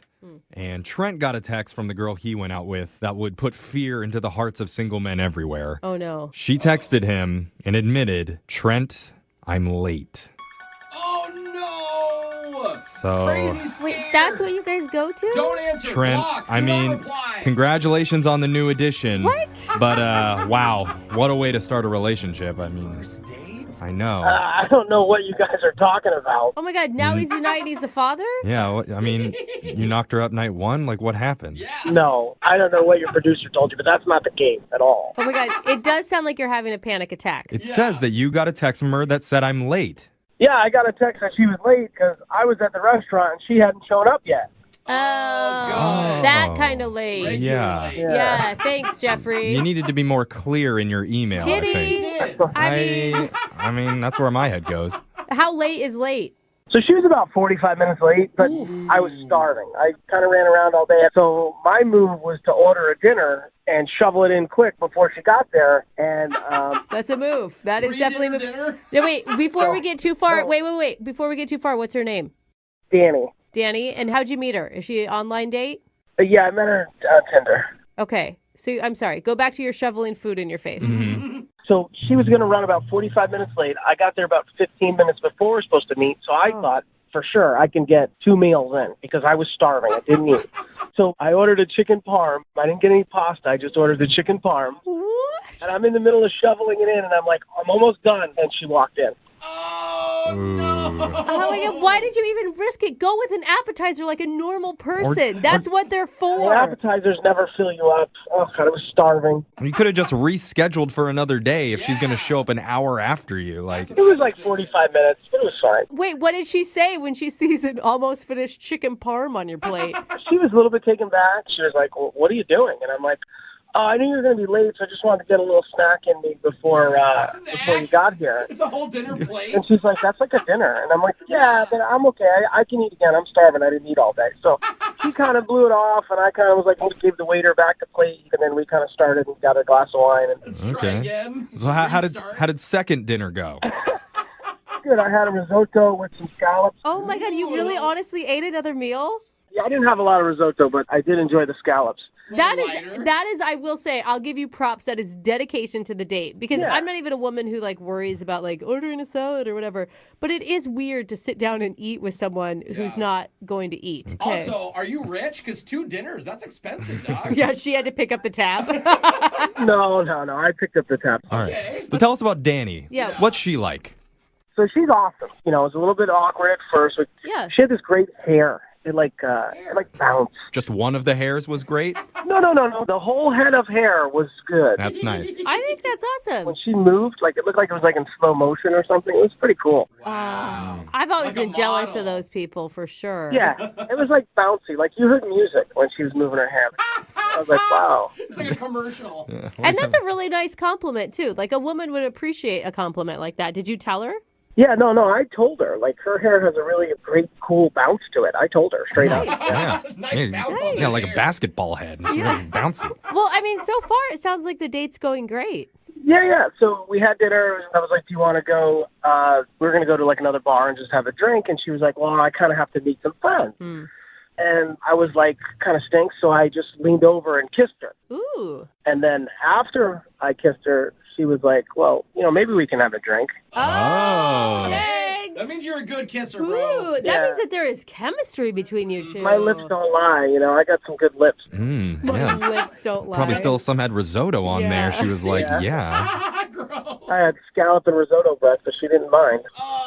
Good for you, Trent. What'd you guys do? We decided to just, we were going to go back to my place and just have a drink. Oh. And then she was like, I kind of feel bad. I blew off my friends, whatever. And I was like, all right.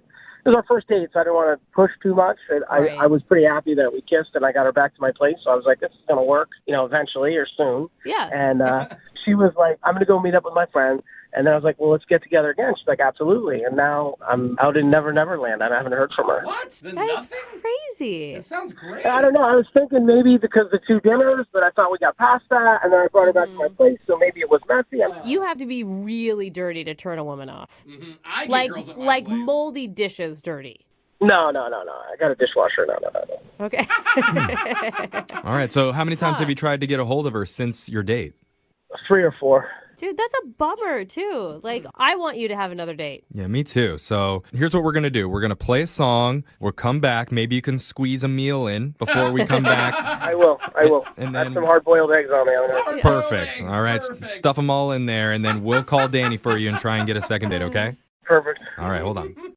Just tuning in for today's second date, we've got Trent on the phone. And Trent's pretty much the manliest dude we've ever had on this show. Really? He can pack away 2 dinners in a single sitting. He appreciates a good bouncy set of hair. And he can make a woman ditch her friends with one steamy hot kiss. That's true. When you put it that way, Jeffrey, you bring up very good points. Right? I can practically smell the testosterone coming through the phone, Trent. You're not wrong. Smells like a T-bone steak deep fried in motor oil. That sounds lip-smacking great. Oh, my God. There it is. It's too much chest hair in this room for me to handle right now. Hey, Trent, what do you think it is? Why do you think she's not calling you? It can't be the double dinner because she came back to my place, so she got through that. But, I mean, I guess my place must have had to have been dirty or something. I think that may be why. I think you're right. I mean, it wasn't the kiss. Yeah, but there wasn't another kiss after that. Not a good sign. It's very confusing. Okay, so let's find out. Yeah, let's figure out what the real answer is. We're going to dial the phone number for you right now, okay? Great. All right, here we go.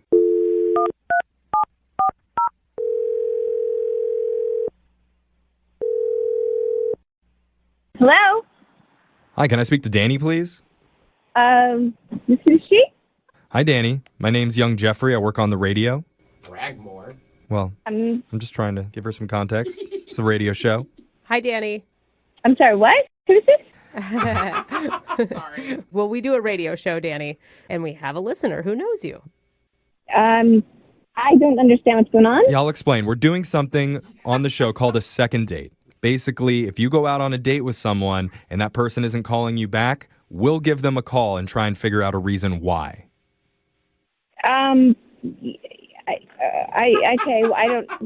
Weird, but whatever. It could be a really good thing, Danny. Because we're calling on behalf of one of our listeners named Trent. Uh-huh. Uh-huh. That's not good. Wait, so this is the radio. Mm-hmm. Yep, just catching on now. And Trent contacted us, and now we're contacting you to figure out why you're not calling him back. Did you like him? You know what? I feel really weird right now. Do I have to do this? Yes. No. Legally, you're obligated, or we will sue you. He's right. You answered, you gotta say it. You don't have to do it, but you've got to look at it from Trent's perspective. Like in his mind, you guys went on an awesome date. You shared a fantastic kiss. And then he thought for sure you'd be hanging out, and all of a sudden you're ghosting him. Is there a reason that you're doing that? Yeah, I just don't want to embarrass him. Oh, he's fine with that. Why would he be embarrassed? Well, because I don't know if he knows what I saw. What you saw? Yeah. Okay. I mean, I liked him. I don't know if you know what we did, I don't know if we know what he knows that he told us that we don't know. Okay. But I know that we want to know. Yes. I mean, I think, Danny, what you need to understand is Trent listens to our show, and he knows that sometimes there's embarrassing information that's revealed during our second dates. Right. So he's prepared to hear whatever. I mean, I liked him, like I said, and I mean, we kissed, but I saw something at his place that I don't want to talk about. It was really scary to me. Scary? Yeah, it really freaked me out. And You have a ghost? A ghost? Well, usually if I go back to somebody's place, I excuse myself to the restroom first so I can scout it out. It's sort of like what I like to do. And not that I'm a snooper, but it's just important for me to get the lay of the land and get to know okay, what's this person about? What kind of medications are they on? What diseases do they have? Yeah, for sure. So you snooped and you must have found something. What'd you find? I walked by his bedroom, and he had 3 tripods set up around his bed. Like cameras? Yeah, like tripods for cameras. It was some really, really, really freaky. Yeah, set it up around his bed? Yo, 1 is a lot. So I was just like, you know what? Let me get the F out of there. Because I don't know if it's he's involved in the adult film industry or whatever, but... And what, that would be a turnoff to you? Yes, yeah. Well, I But don't know. my girlfriends were like, run. Yeah, I agree. I would tell you to get the hell out, too. 3 tripods? Even weirder, what if it isn't kinky? What else could he be doing in his bedroom? Exactly. I'm like, why do you have 3 tripods? So I was like, I'm not into freaky, weird like that, and I'm out of there. So I was really polite, and I got out of there. I don't blame you at all. Well, dude, come on. Don't you think there could be an explanation? I don't even need to know it. It just freaks me out, and I'm like, nope, that's it. That's the end of that. Yeah. All right. Well, Danny, maybe you don't want to know, but I know everybody in this room wants to. Man. I'm just going to tell you that he is on the other line listening, and... Hey, what's up, Danny? It's Trent. Oh, my God. You have been listening? Oh, my God. What? Oh, no. Oh, no. Yeah. Yep. Yeah, Trent, this doesn't help your case at all, I will say. Start explaining, Trent. Well, it does sound really odd the way she put it, but I mean, I didn't say anything to her, but... Do you really have 3 tripods set up around your bed? Let me explain. That's a yes! Yes, I do, but can I explain, please? Sure. Okay. No, I think that's really weird. And it's so weird why am I on the radio right now? Danny, I think we need to hear him out. Yeah, I don't want to talk over everybody, so... You mean the porn star director? Yeah, no thanks. Hold on. Go ahead. It's your turn, bro. Trent. Thank you. I appreciate it. Now, if she asked me or looked specifically at the things, one camera's pointed at the alarm clock. One camera's pointing at the light. One camera's pointing at about the area where my head is, where I sleep, because I'm doing a documentary on sleep. Oh, come on. So a porn guy wouldn't have a camera pointing at a clock or a lamp and then a pillowcase. Oh, yeah, you would know, wouldn't you, Trent? Yeah. You know exactly what a porn guy would have. Well, hold on. That does make Please. sense. You just automatically believe him? So if I was filming movies, would I want to bring her back to my house? If you're filming adult movies, that's exactly why you would want to bring her back to your house. Oh, God. It's not the case at all. I'm doing a sleep study, and I'm filming it. It's like my own documentary. Oh, that whole time we were talking, and I was asking, what else are you involved in? What else do you like to do? And you never once said, I'm doing a docu-series on sleep patterns or whatever you just said.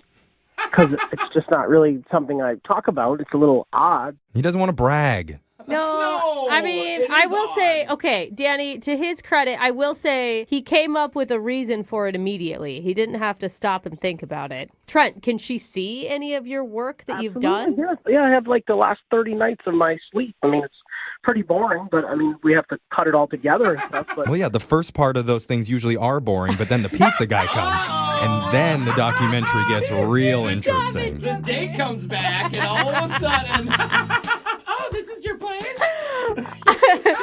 Danny. Yeah, I don't really know if I get that or buy all that. Danny, listen, I'll show you the project. Like, I'm not the pervert like you guys are portraying me to be. Danny, he'll show you his project if you show him yours. That's not what he means. Jeff is not helping. So, Danny, I think Trent does sound like a pretty legit guy. I think everybody in this room believes Trent. I think that you need to give him a second shot. Yeah, I don't know, man. I'm not sure about this. Well, maybe you should watch his porn actor docuseries, and you can tell whether or not you want to do it. Okay, you know what? I think I'm out. No, he's joking. Jeff's joking. Stop, Jeff. Danny. I can't stop myself. I'm just too dang funny. Stop. Danny, it's a sleep documentary. Come on, if Trent emails you the link to see whatever boring video he's doing, he's obviously not making money for a reason, okay? All right. If he sends me the link and if it's like on Vimeo or something, and I'll watch, if that's what he's really been doing. I can do that. So if you're willing to, we will pay for you guys to go out on a second date, and you can watch the documentary together. I will watch it, and then I will decide if I'll do the date. Oh, okay. But if the documentary goes well, we want royalties off that thing, too. I'm down for that. Gross, do not give me any credits in it. I don't want any credits. I'm trying to sleep. Let's do this. I want a guest appearance. No, Danny, I really want you to watch the film. I'll give it a shot. Trent's probably freaking out right now, thinking like, damn, I got to get home and film myself sleeping for 3 hours so I can send it to her.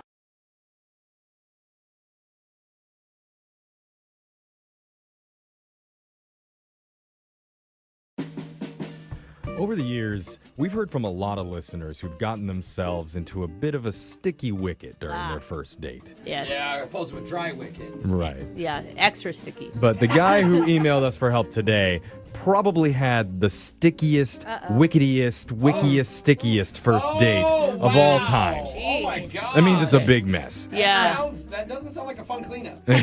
He knows it's all his fault. And his name is Warren. And now, Warren, we'll get to your wiki sticky in just a second. But first, tell us about the girl that you want us to call today. What's her name? Her name is Kayla. Okay. How'd you meet Kayla? Online. Okay. And what attracted you to her? I mean, besides her picture, was there anything else? Oh, yeah, she's wicked smart. Really funny. Oh, he's not good with wickets. There goes the sticky, right? Oh, no. No. He said wicked. I know, I get it. I know, but he's not laughing. Neither is the audience, so it's okay. All right, that one was Sorry. And Warren, Sorry, Warren. How did you initiate conversation with Kayla? Like, what was your opening line? She was into anime, and so am I. Cool. And I just finished watching Kill La Kill. This is very nerdy. And she said that was one of her favorite animes. Dude, awesome. Wow, dude, actually, that's a good thing, because if you're into something specific and she's into it you nerding out together. Yeah, that's a good Double thing. nerd. I love it. I just heard panties all across the nation flap when you said that, Warren. That's amazing. So what did she say to that anime line? Well, she appreciated the fact that I was also a fan and knew what I was talking about. Yeah. And we started talking about other nerdy things that are, everywhere. So, yeah, we hit it off. There's a lot to talk about in that world, too. I mean, I'd love to talk about anime all day, but let's just get to the date. Okay. Yeah, to the date, please. Come on. What did you and Kayla decide to do? Okay, well, we decided to go to a Chinese restaurant. Okay. Nice. Good. Okay. I love Chinese food. And how'd that go? What was it like when the moment you saw her for the first time? Well, she's extremely attractive, and it has been a while, obviously, since I've been on a date with the person. So, I was very, very, very nervous. Okay. And how did that show itself, Warren? Well, to try to calm myself, It's probably, in retrospect, was not a good move, but I took a shot before meeting her to try to calm down. Attaboy. Okay, I thought that was going to be a lot Yeah, worse. What no. you were about to I know, say. but I don't. Well, Warren, you don't sound like a shot guy. Yeah, that's the problem. I'm not a shot guy. I'm not a heavy drinker. Oh. Okay. That was a problem. So you're saying that it was a problem. What happened after you took the shot? So I brought the alcohol with me in the car. Oh God! Oh no! I parked. I was not drinking while driving. This was after I parked the car. Okay. I took a shot and then left the bottle in the trunk of my car. You pre-funked for the first time, bro. I think a lot of people do It that. sounds like he tailgated by himself to me. called- but- It's a car bar. A car bar. Thank you. Everyone knows a car bar. Yeah, there's nothing wrong with pre-gaming your date a little bit just to get the nerves out. So But why are you painting it as wrong? He's painting it as something went wrong He's from not this. used to it. That's why. No, did something else happen because of the shot? Yeah. See? okay, is this where the sticky wicket happens? It leads me back to the sticky wicket. Okay.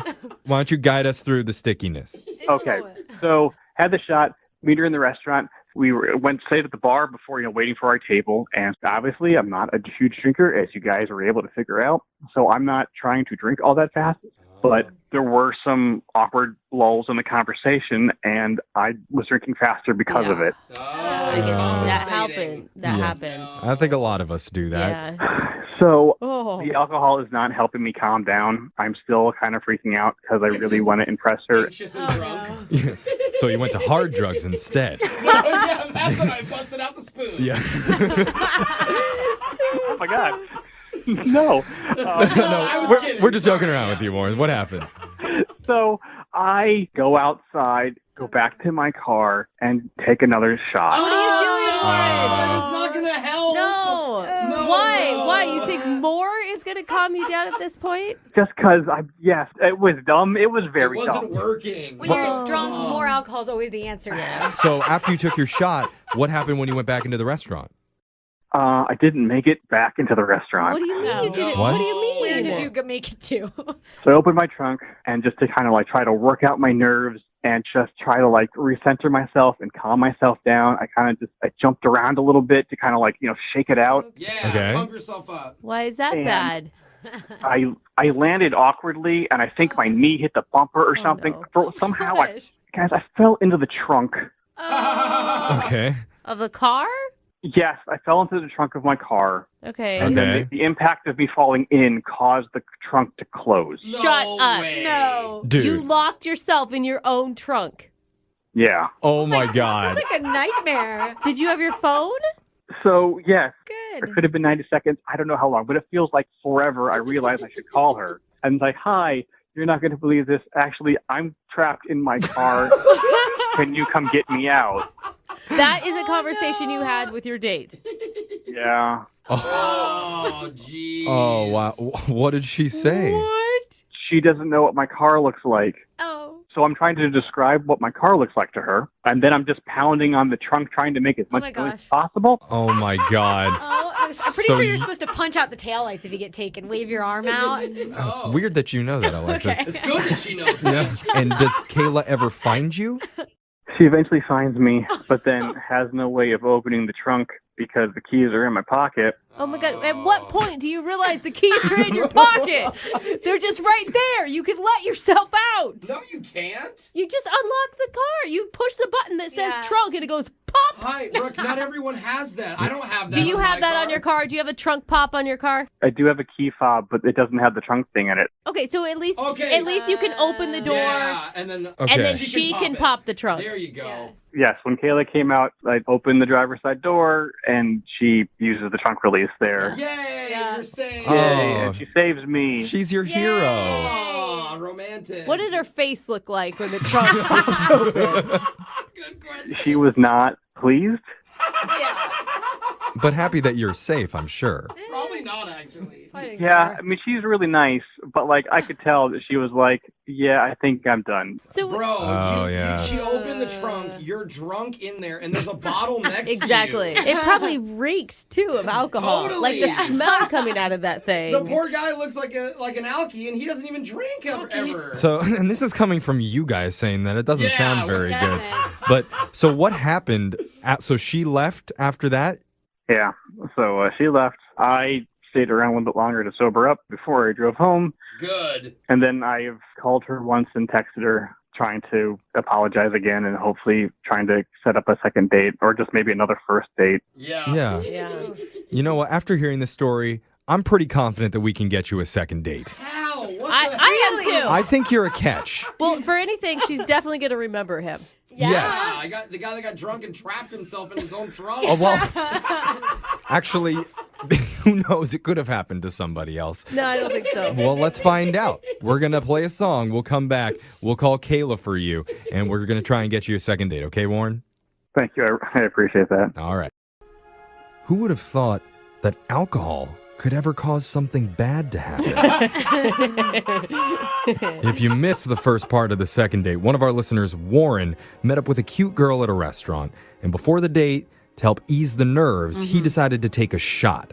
And after meeting up with her, he was still so nervous that he went back outside to sneak another shot and accidentally fell and locked himself in the trunk of his own car. He's not a normal drinker. No. So he called Kayla to come rescue him, which she did, but then afterwards promptly left. And now Warren needs our help. But before we get into this, Warren, I just want to say thank you for sharing your story with us. Because I don't think there's a lot of people who would be willing to come on the radio and say something like this on such a public forum. So we really appreciate you. Yeah. Yeah, I've been kind of thinking about that. I'm thinking maybe I made a mistake. Okay. And also, maybe never take a shot of alcohol ever again. Or call a radio station and get some help with it. You make poor decisions. Yeah. Yeah. I do. At least you own it. No one can see you, though. So that's something. Yeah. I guess. You're saying he's still in the trunk? Oh, man. Well, I mean, I think you just need to go into this confident because you do know what went wrong. Yeah, So you can you only have go up. that going for you. Yes, my hope here is that at the end of the day, this is a funny story that we can talk about and laugh about in the future. There we And go. we're here to make it better. Okay. Jeff will make everything okay. He always does. We'll just explain to her you don't always have a problem like this. Yeah, that's going to be a big part of this. all right. Let's give it a try. We're going to dial Kayla's phone number and try and get you a second date. You ready? As I'll ever be. All right, man. Here we go.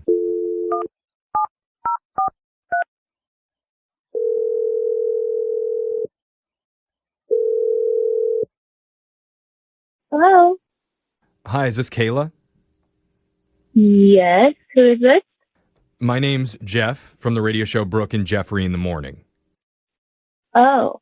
Okay. Okay. Okay. Maybe you listen sometimes? Uh. Maybe not. It's okay. You don't have to lie to us. Yeah, okay. Okay. Yeah. All right. That's fine. The reason that we're calling you is because we're doing a segment called The Second Date. That's where if one of our listeners goes out on a date and afterwards, if the other person isn't calling them back, you can email us and we'll reach out to them for you to help you figure out the reason why. Oh. Okay. Okay. Okay. So it means somebody likes you. Yay. Yay. Yeah. Yay. And so recently, you went out with a guy who had a great time with you. And he has no idea what could have gone wrong on Why are this you date. saying that? He has every idea Okay, of he has- exactly what went wrong. Let me correct myself. He has a small idea about what could have possibly gone wrong. Oh dear. His name's Warren. Yeah. Oh, I thought that might be. Yeah. Yeah. You sounded like you thought. Sounded like a boy. Right.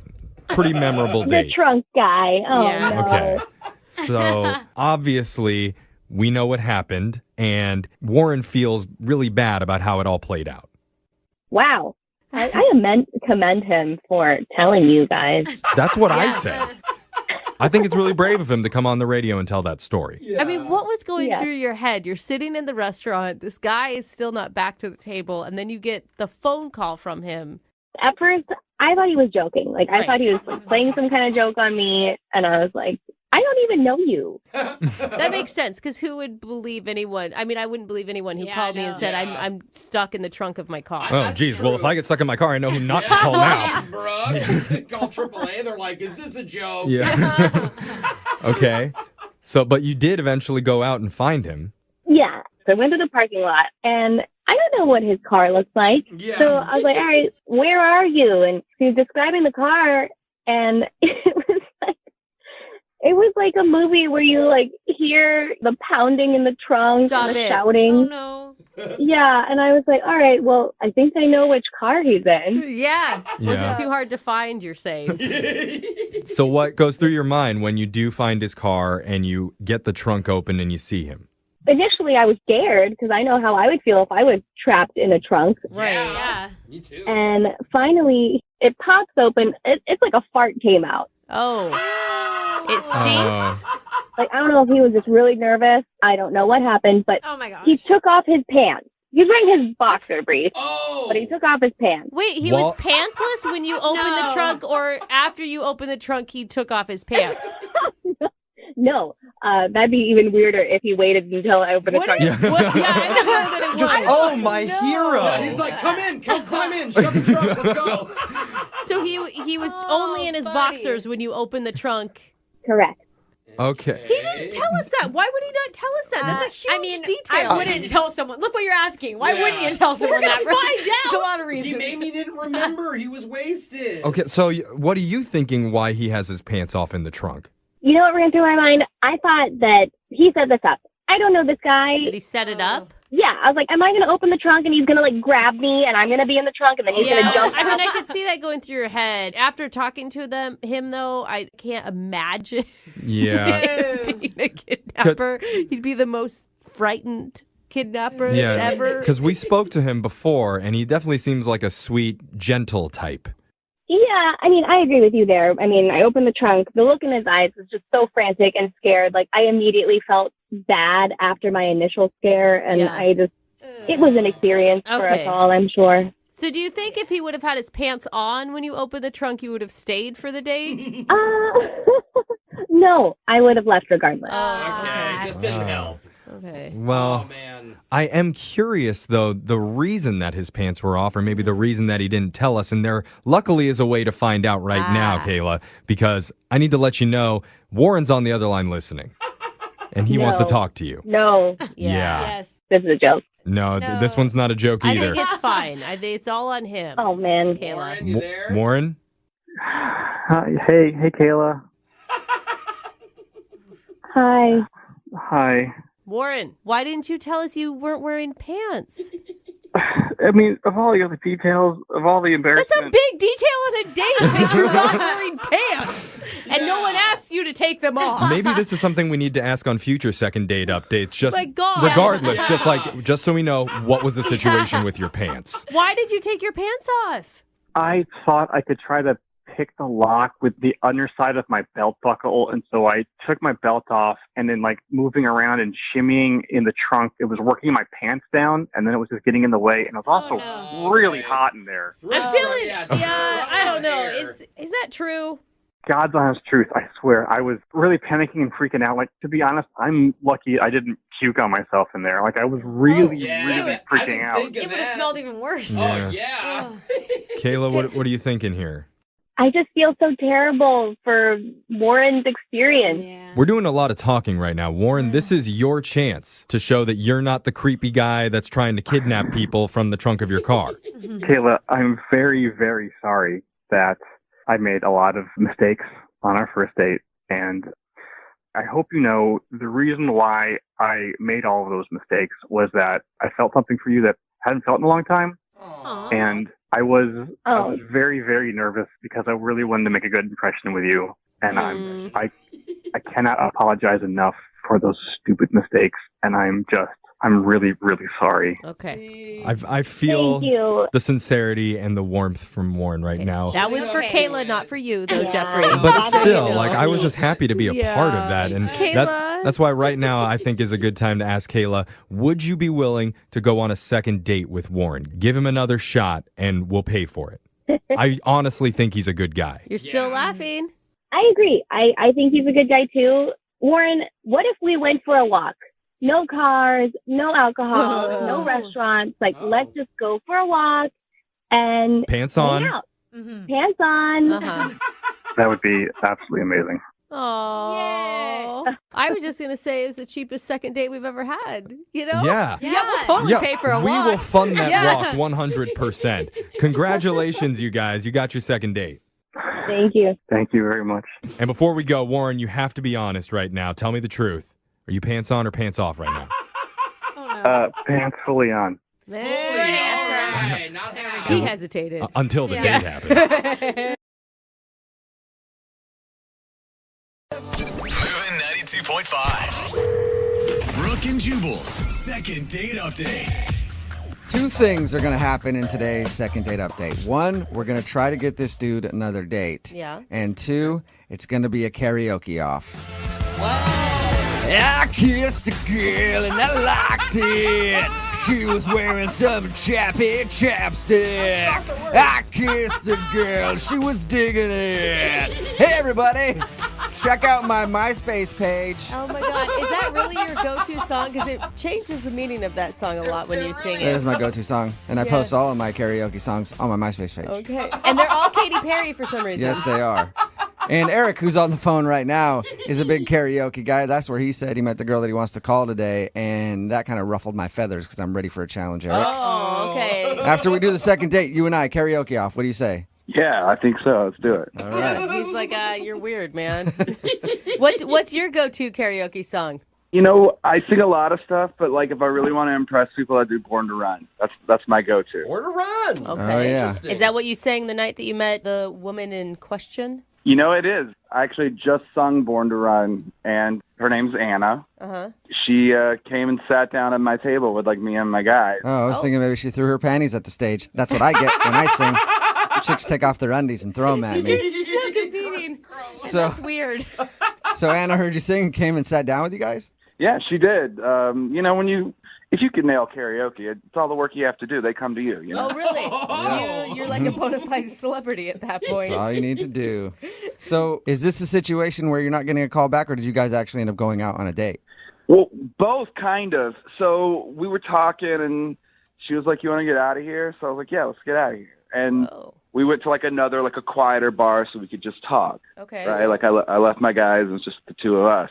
Yeah. So we did kind of go on a date. Like we met and kept going out that night. Whoa. And how did your quiet time at the other bar go? I thought it went really well. Like we had several drinks, and I'd already been drinking at the karaoke bar, so it's a little fuzzy. Okay. But like I thought we really connected. You know, like it was one of the most intimate sort of first dates I've ever had. Like we really talked about like sad stuff. We connected, I thought. Like that sounds like a great experience. Like, what kind of sad stuff did you talk about? No, not like super sad. Just like I vaguely remember talking about our exes, and I like talked about my ex. I think I may have cried at one point. Oh, that's not good. Why do you think this is a good experience in retrospect? No, it was good because we felt connected, I thought. Uh-huh. It was like a level of intimacy that you can only achieve with someone you really are connected with. Was she into the crying though? Like, did she reciprocate or comfort you, or was she just like, I have to go? I remember her being nice. Again, I drank like a night's worth of drinking at two different bars, so I kind of twice as drunk as normal. So what's interesting to me is that you're calling thinking this was a good experience when most people, if they ended up crying at a bar with some lady that they've never met, would be calling to apologize. I hear what you're saying, but it was like we really had something. From my perspective, it didn't feel like pitiful or sad. Okay. It felt like important. So if the crying isn't the reason she's not calling you back, what do you think it was? Oh God, maybe she met someone else. I don't know. I thought that it was great. Okay. Well, we'll play a song, come back, and then we'll call her and get your second date update, all right? Sure. Don't cry while we're gone. I'll try. Moving 92.5. Brooke and Jubal in the mornings. Second date update. Come on in, jump on it, ride it. Hi, my name's Tony. My saddle's waiting. What's up? My name is Tony. Oh my gosh. I change the lyrics when I do karaoke. Dude, I change the lyrics a little bit to make it my own. Hey, Eric. Yeah. You know what that was? What was that? A warning shot. Oh. There can only be one karaoke king around here, and he pretends his name is Tony when he sings the song Pony by Genuine. And he also talks about himself in third person. Yeah, I don't know if I can live up to that. Yeah, you can't. I told you, after this second date update is over, since you met the girl you want to call today doing karaoke, we are going to have a karaoke challenge, you and I. Threat. I'm shaking in my boots. I'm so scared. You don't have to tell me that, Eric. I can hear the fear in your voice. Jubal, he doesn't want to compete with you. He just wants to get a second date with this girl. Because he's heard my abilities. Yeah, that's what it is. Let me just refresh everybody's memory before we make the phone call. Eric met Anna at karaoke. They ended up hanging out at a couple different bars that night. He's really confused why she's not calling back because he thought they had a great connection. He does say that he cried while they were hanging out, and they talked about their exes, which usually doesn't make for a good experience, but he swears that they really connected, and it was much deeper than we're thinking. And I never heard, what was the last thing you guys said to each other? Oh, God. I know you were drunk, but... I was super drunk. I mean, from what I remember, we walked out the bar. I turned right. She turned left. Because, I mean, we weren't going home together, so I was like, that's normal. But then I was like, wait, because I wanted to kiss her. And then I don't think she heard me. She just kept walking. Oh. Okay. Or she did hear you and kept walking. Yeah. All right. I'm going to dial her phone number right now, okay? Sure. Yeah, let's do it. Okay.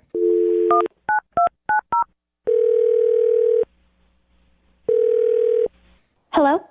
Hi, can I speak to Anna? This is Anna. Hey, Anna, this is Jubal from Brooke Jubal in the Morning. How are you? From the radio?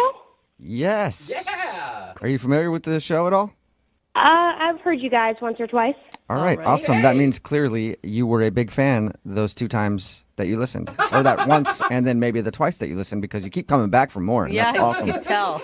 Anna, I'm calling you today because we actually got an email about you from one of our listeners. About me? Yeah. From who? Well, his name is Eric, and you guys met at karaoke the other night.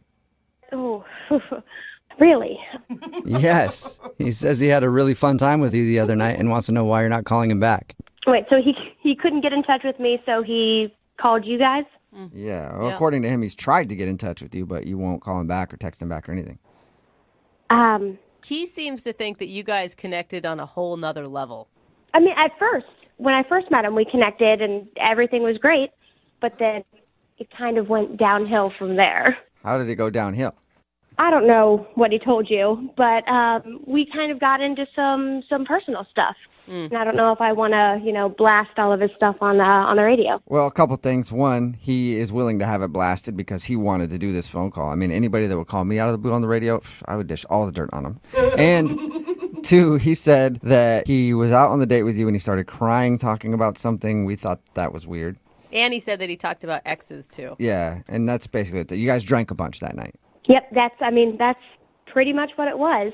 Was it the crying then? Like the crying turned you off? I mean, the crying was definitely a lot, but there was one other kind of big thing. Bigger than crying on the first date. Yeah, well, I mean, you guys, I don't know if I should be talking about this. Okay, well, like I said, when anybody does one of these second date updates, they know that their business could get put out on the air. So he's prepared for that to happen. He just really wants to know. Are you sure? I'm positive. We talked to him and we said, you might hear something you don't like, and he's cool hearing it. And he's clueless. Like, he has no idea why you wouldn't be calling him back. Really? Oh, I didn't think he was that drunk. Okay. Well, so it was towards the end of the night. We've both have had quite a few drinks. We took a shot. We took one final shot. And into the night, things get a little rough. And he's telling me all these stories, and then he just starts to cry. Oh, sweetheart isn't over his ex, is he? Absolutely not. Not even close. Yeah. It was this one particular girl he's talking about. I guess they were engaged. Ooh. Wow. Yeah, that's a big ex. Yeah. So I think they had just recently broken off the engagement. Yeah. So he's talking about her. He's crying about her. And then he lets it slip that in order to help get over this girl, he recently bought a hooker. Whoa! Wait a minute. Don't you he bought a hooker? Wow. Yeah, he just kind of dropped that bomb. That's a big bomb to drop. What did you say to that? I asked for the check. Okay. He was so drunk at that point, he might not have even noticed, really. Oh, my God. So, yeah, I mean, the crying is one thing, but then also going the extra mile to be like, and this is how I got over it. And hello, new man. Oh, my gosh. Yeah, I had to get out of there after that. Oh, my God. You know who probably wishes they could get out of here right now? Oh, yeah. Who? Eric, because he's actually on the other line listening and wants to talk to you. Are you serious? Yeah. Eric? Hey, Anna, how you doing? Listen, I was joking. Uh-huh. I really just, as you were sobbing into your drink, I really don't think you were joking. All right, look, I don't remember telling you this. I'm gonna be honest. Maybe I wasn't joking, but it needs to be destigmatized, and I think that's really the what we learned from this. No, Eric, that's not the route Is you're that going to what we're take on learning? this one. No, sex work, it's not a moral issue right now. It's a culture thing. Yeah. Maybe that's not a first date thing to admit. I don't think I did anything wrong. Eric, you told me in the first couple hours that you had recently slept with a prostitute. I thought we were connecting. I just felt comfortable with you. What? There are some things that you don't share with strangers, connection or not. Yeah. We just met. I was drunk. People say things when they're drunk. It doesn't mean that that's the way they are all the time. You're not buying prostitutes left and right, okay? It's just a one-off. It's not like you made a bad joke. You told her about a real-life situation where you hired a prostitute. Just one time. But here's the thing, Eric. Right now, you don't sound still even real regretful or embarrassed by the fact. I don't really know what to say. I'm sorry that I overshared. I'm not sorry about my private life choices. I'm sorry I made that your business. Eric. But you know what? Now you know me. Now you know who I am. You know all my secrets. And now you know if you go out with him and break up with him, he'll be all right. Well, no, I want you to come. I just want you to know, Anna, that I like you. I like you a lot, but I also want you to accept me for who I am. Hey, Wait, that's so some wait. brutal honesty. Oh, come on, Anna. but buying a hooker is part of who you are? Is that what you're saying right now? It's a choice I made once. So, yeah, it's part of you. Officially, forever, you are a man who has enjoyed the company of a prostitute. And that's okay if you're not ashamed of it. Isn't a lot of sex transactional? Why is this the line, Anna? I mean, come on. Eric, all right. You're a very nice guy. I had a great time with you. But you're obviously not over your ex. You're trying to get over her by paying for sex. I don't know if I want to be a part of that. You don't have to be a part of it. Like that was the past. You just said that all sex was transactional to a point. Yeah. Well, isn't it? I mean, so if we continue to go out and I do eventually sleep with you, will you just consider me a transaction? Oh. Not you. Oh, right. You just backed yourself into a corner, Eric. Hey, Anna, would you like to go out with Eric one more time? We will pay for a second date. Eric, I think you need to take some time to work on yourself. Yeah. And then maybe we'll run into each other at karaoke again sometime down the line. Oh. How about I just give you a week and then you can call me? Give me like a week. Just a week. You need more than a week. I think you need a little more than a week. Yeah. Couple weeks. Come on, Anna. No, I said no. And if that upsets you, I know something you could do to make yourself feel better. Don't encourage it, There you Anna. go, Eric. That's not fair. Don't use that against me. Hiring a prostitute is one of Eric's best qualities, and don't turn his good qualities against him. Fine. All right. Are we done here? Eric, I don't know. Is time up? How long did we have? Brooke and Jubal in the morning. Text in at 78592 says, Eric almost had me until that last part. It's Brooke and Jubal in the morning talking about today's second date update. If you missed it, this dude Eric wanted to call Anna.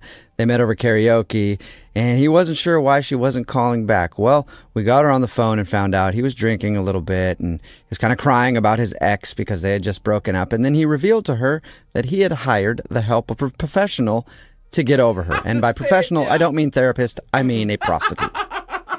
Yeah. And he didn't really back down from that being a good idea. No, he owned it. Yeah. He was like, so what?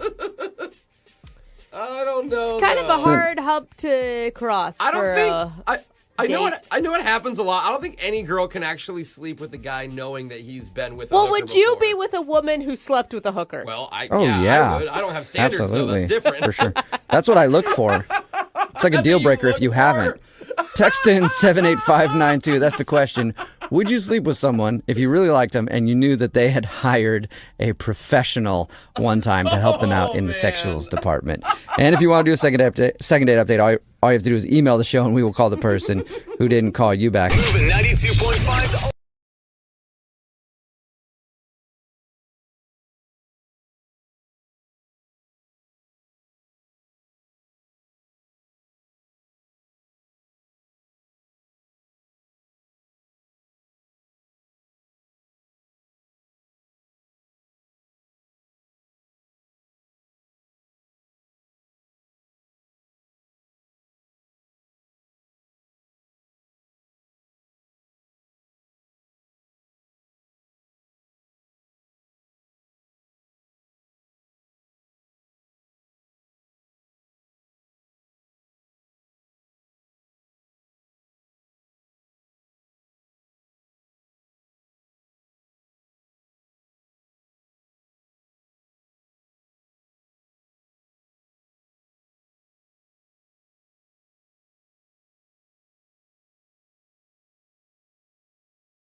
Moving 92.5. Brooke and Jubal's second date update.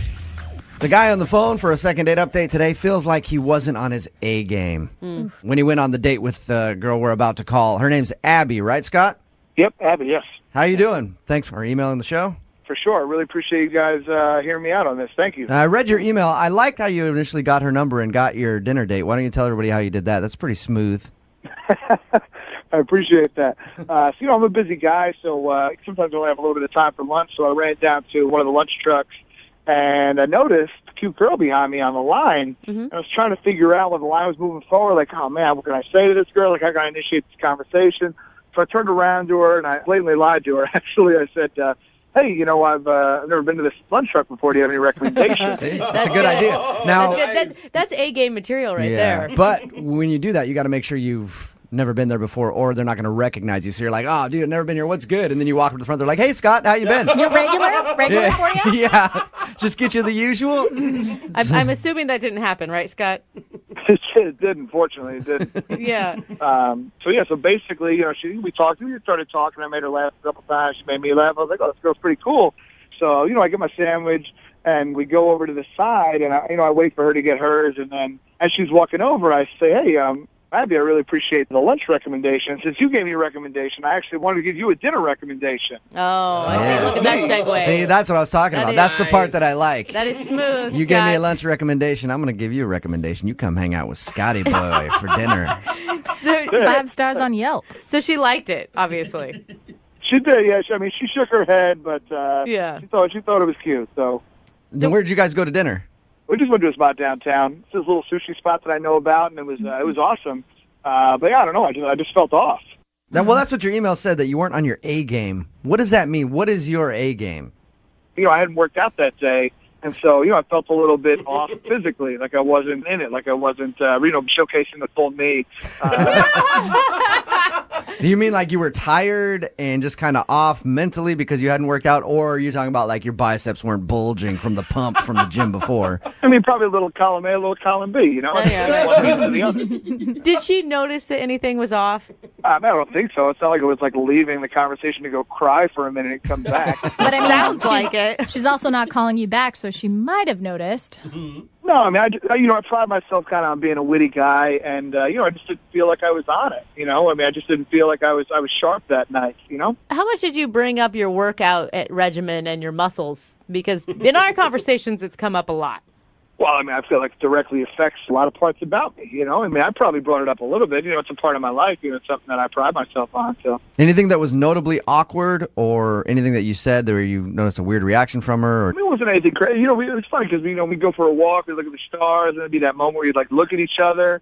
And I was like, normally I'd go in and, try to get that kiss. But, it's just I just felt, deflated. It was really weird. So, I'm sure there were some times where she was kind of like, oh, what's going on with this guy? Was it that tension? It's like, okay, now's your opportunity to kiss her, but you kept passing on that? Totally, yeah. I didn't understand it. That's the worst. That is. Do you think that you guys just don't have chemistry, maybe? I mean, are you trying to make something that's not there? I'm thinking about her. The fact that I wrote this, I wrote to you guys because, I like her. I wouldn't write to you guys for anybody. So I think it was just me. I was off. Like I said, I just got to make sure I get my workout in, so I'm really feeling on point. How many times have you tried to get a hold of her since your date? Sent her a couple of text messages, and, she responds to them, but, it takes a long time to respond. Okay. Normally if you're excited about something, you respond quickly. Yeah. So yeah, we just text. I didn't try to call her or anything like that. I don't want to weird her out. Have you actually asked her out again, or are you just trying to make conversation and you notice that she's being a little slow? Yeah, I would say more the latter. Because I haven't gotten that green light that she's enjoying talking to me or anything. Okay. All right. Well, we're gonna play a song, come back, call her, and get your second date update. Okay. All right. That's fine. Thanks again, guys. All right, man. Hold on. Moving 92.5. Brooke and Jubal in the mornings. Second date update. Scott, I want to let you know during that song, I was able to slam a protein shake, so I'm on my A game. This second part of your second date update is going to go great. I can feel it. I appreciate it, bro. Yeah, no problem, bro. If anybody's tuning in right now, Scott is on the phone with us. He went out with a girl named Abby. Feels like he wasn't on his A game during the date because he didn't work out earlier in the day. And there's nothing really glaring that happened during your date that you can think of, Scott. You just felt kind of awkward about the whole thing? Yeah, just a little awkward. Yeah, just a little off. I don't know what's going on with me. I will say, I think it takes a big man to admit that he wasn't on his A game. Most people call in, they were like, I did everything perfect. I don't know what went wrong. But Scott hasn't even directly asked Abby out yet. You just aren't getting the right vibe. Yeah, exactly. You guys know how that feeling is. All right. I do. Well, there it is. We're gonna give her a call right now, Scott. You ready? Yeah. Here we go, man.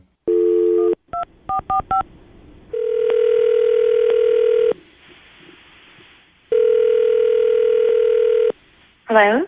Hi, is Abby there? This is her.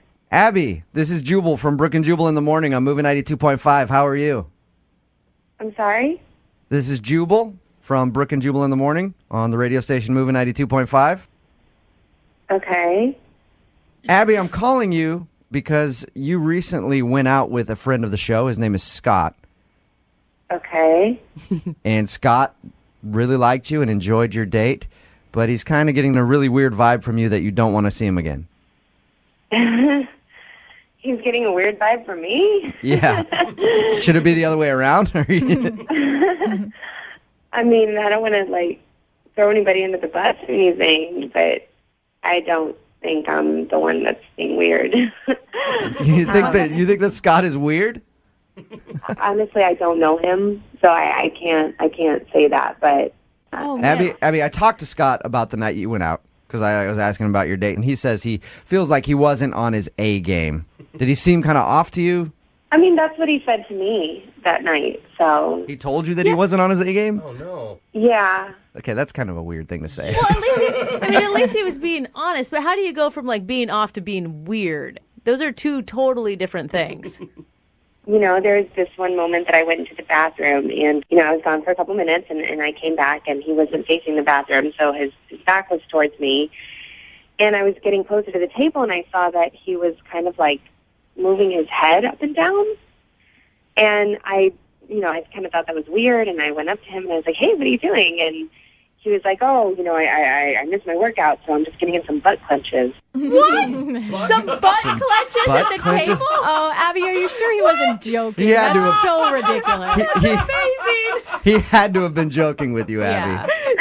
Yeah, see, that's what I thought. I thought that he was joking, so I laughed. So he's basically working out while you're at dinner. Right. Yeah, that's weird. That is weird, Abby. I mean, he's got a pretty solid body. I got to say that. You know, he's a very attractive guy. And obviously that was one of the things that he kept wanting to talk to me about. And I eat healthy. I try to go for walks or I'll go for hikes with my girlfriends and stuff. And there was one point where he asked me, he was like, oh, what gym do you go to? And I told him I didn't go to a gym. And he started asking more questions, like, why? What's so bad about working out? And I was like, it's just not my thing. You know, I've never been into going to the gym. And he literally goes, look, sweat dries, blood clots, bones heal, suck it up, princess. What? Say that again. What did he say? Sweat dries, blood clots, bones heal, suck it up, princess. Oh my gosh. So he's basically like, get in the gym. Did you Quit being a crybaby. That's awful. And so condescending. What would you say to Scott if you could talk to him right now? I would say don't be a douchebag. Simple. That's to the point. Okay. I like that. Scott? Pretty much it. Yeah. Did you hear that? Oh, gosh. Abby, I should probably let you know that Scott's on the phone and just heard what you said. Everything? Everything. Everything. Oh, that sounded like a wounded little puppy. Say hi to Scott, Abby. Hey. So that's how you feel about me, huh? That I'm a douche. That's it? Oh, my God. This is so awkward. I didn't say douche. I don't think I called you a douche. Yeah, you did. Well, let me clarify. You didn't call me a douchebag. You just called me a douche. Yeah, there was no bag in it. Yeah, douchebag lights. Scott. You were working out at the table. Yeah. Were you actually doing that, Scott? That's kind of weird, man. I was. I wasn't even thinking about when she went to the bathroom and I was doing those, to get a couple butt clench reps in. Those are real? She came and tapped me and told me, like, hey, what are you doing? And I immediately was like, oh, shoot. It's kind of like blew my cover, so I just told her what was going on.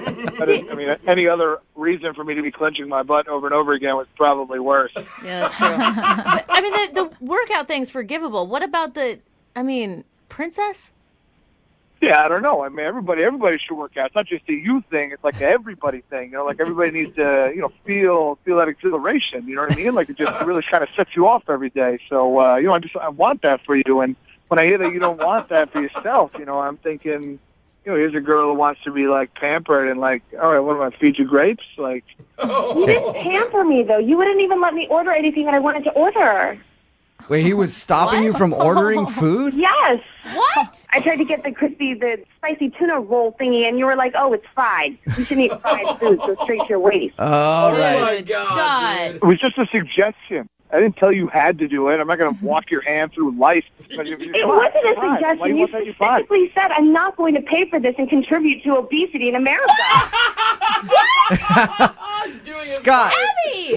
How are you If you're still going- at the table? You know what? No, I don't even appreciate this. She's blowing this up. She's getting all smoke because she's on the radio and people are laughing at her right now. There's no way I was this bad. Abby, would you like to go out with Scott again? We will pay for a second date.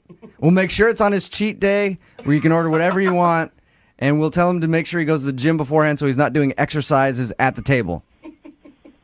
I just can't, in my right mind, say yes to another date with him. Thank God. Oh, man. He was awful. I'm just not into that type of person, I'm not into that lifestyle. Oh, yeah, that healthy lifestyle? Yeah, well, have fun living till you're 52. Brooke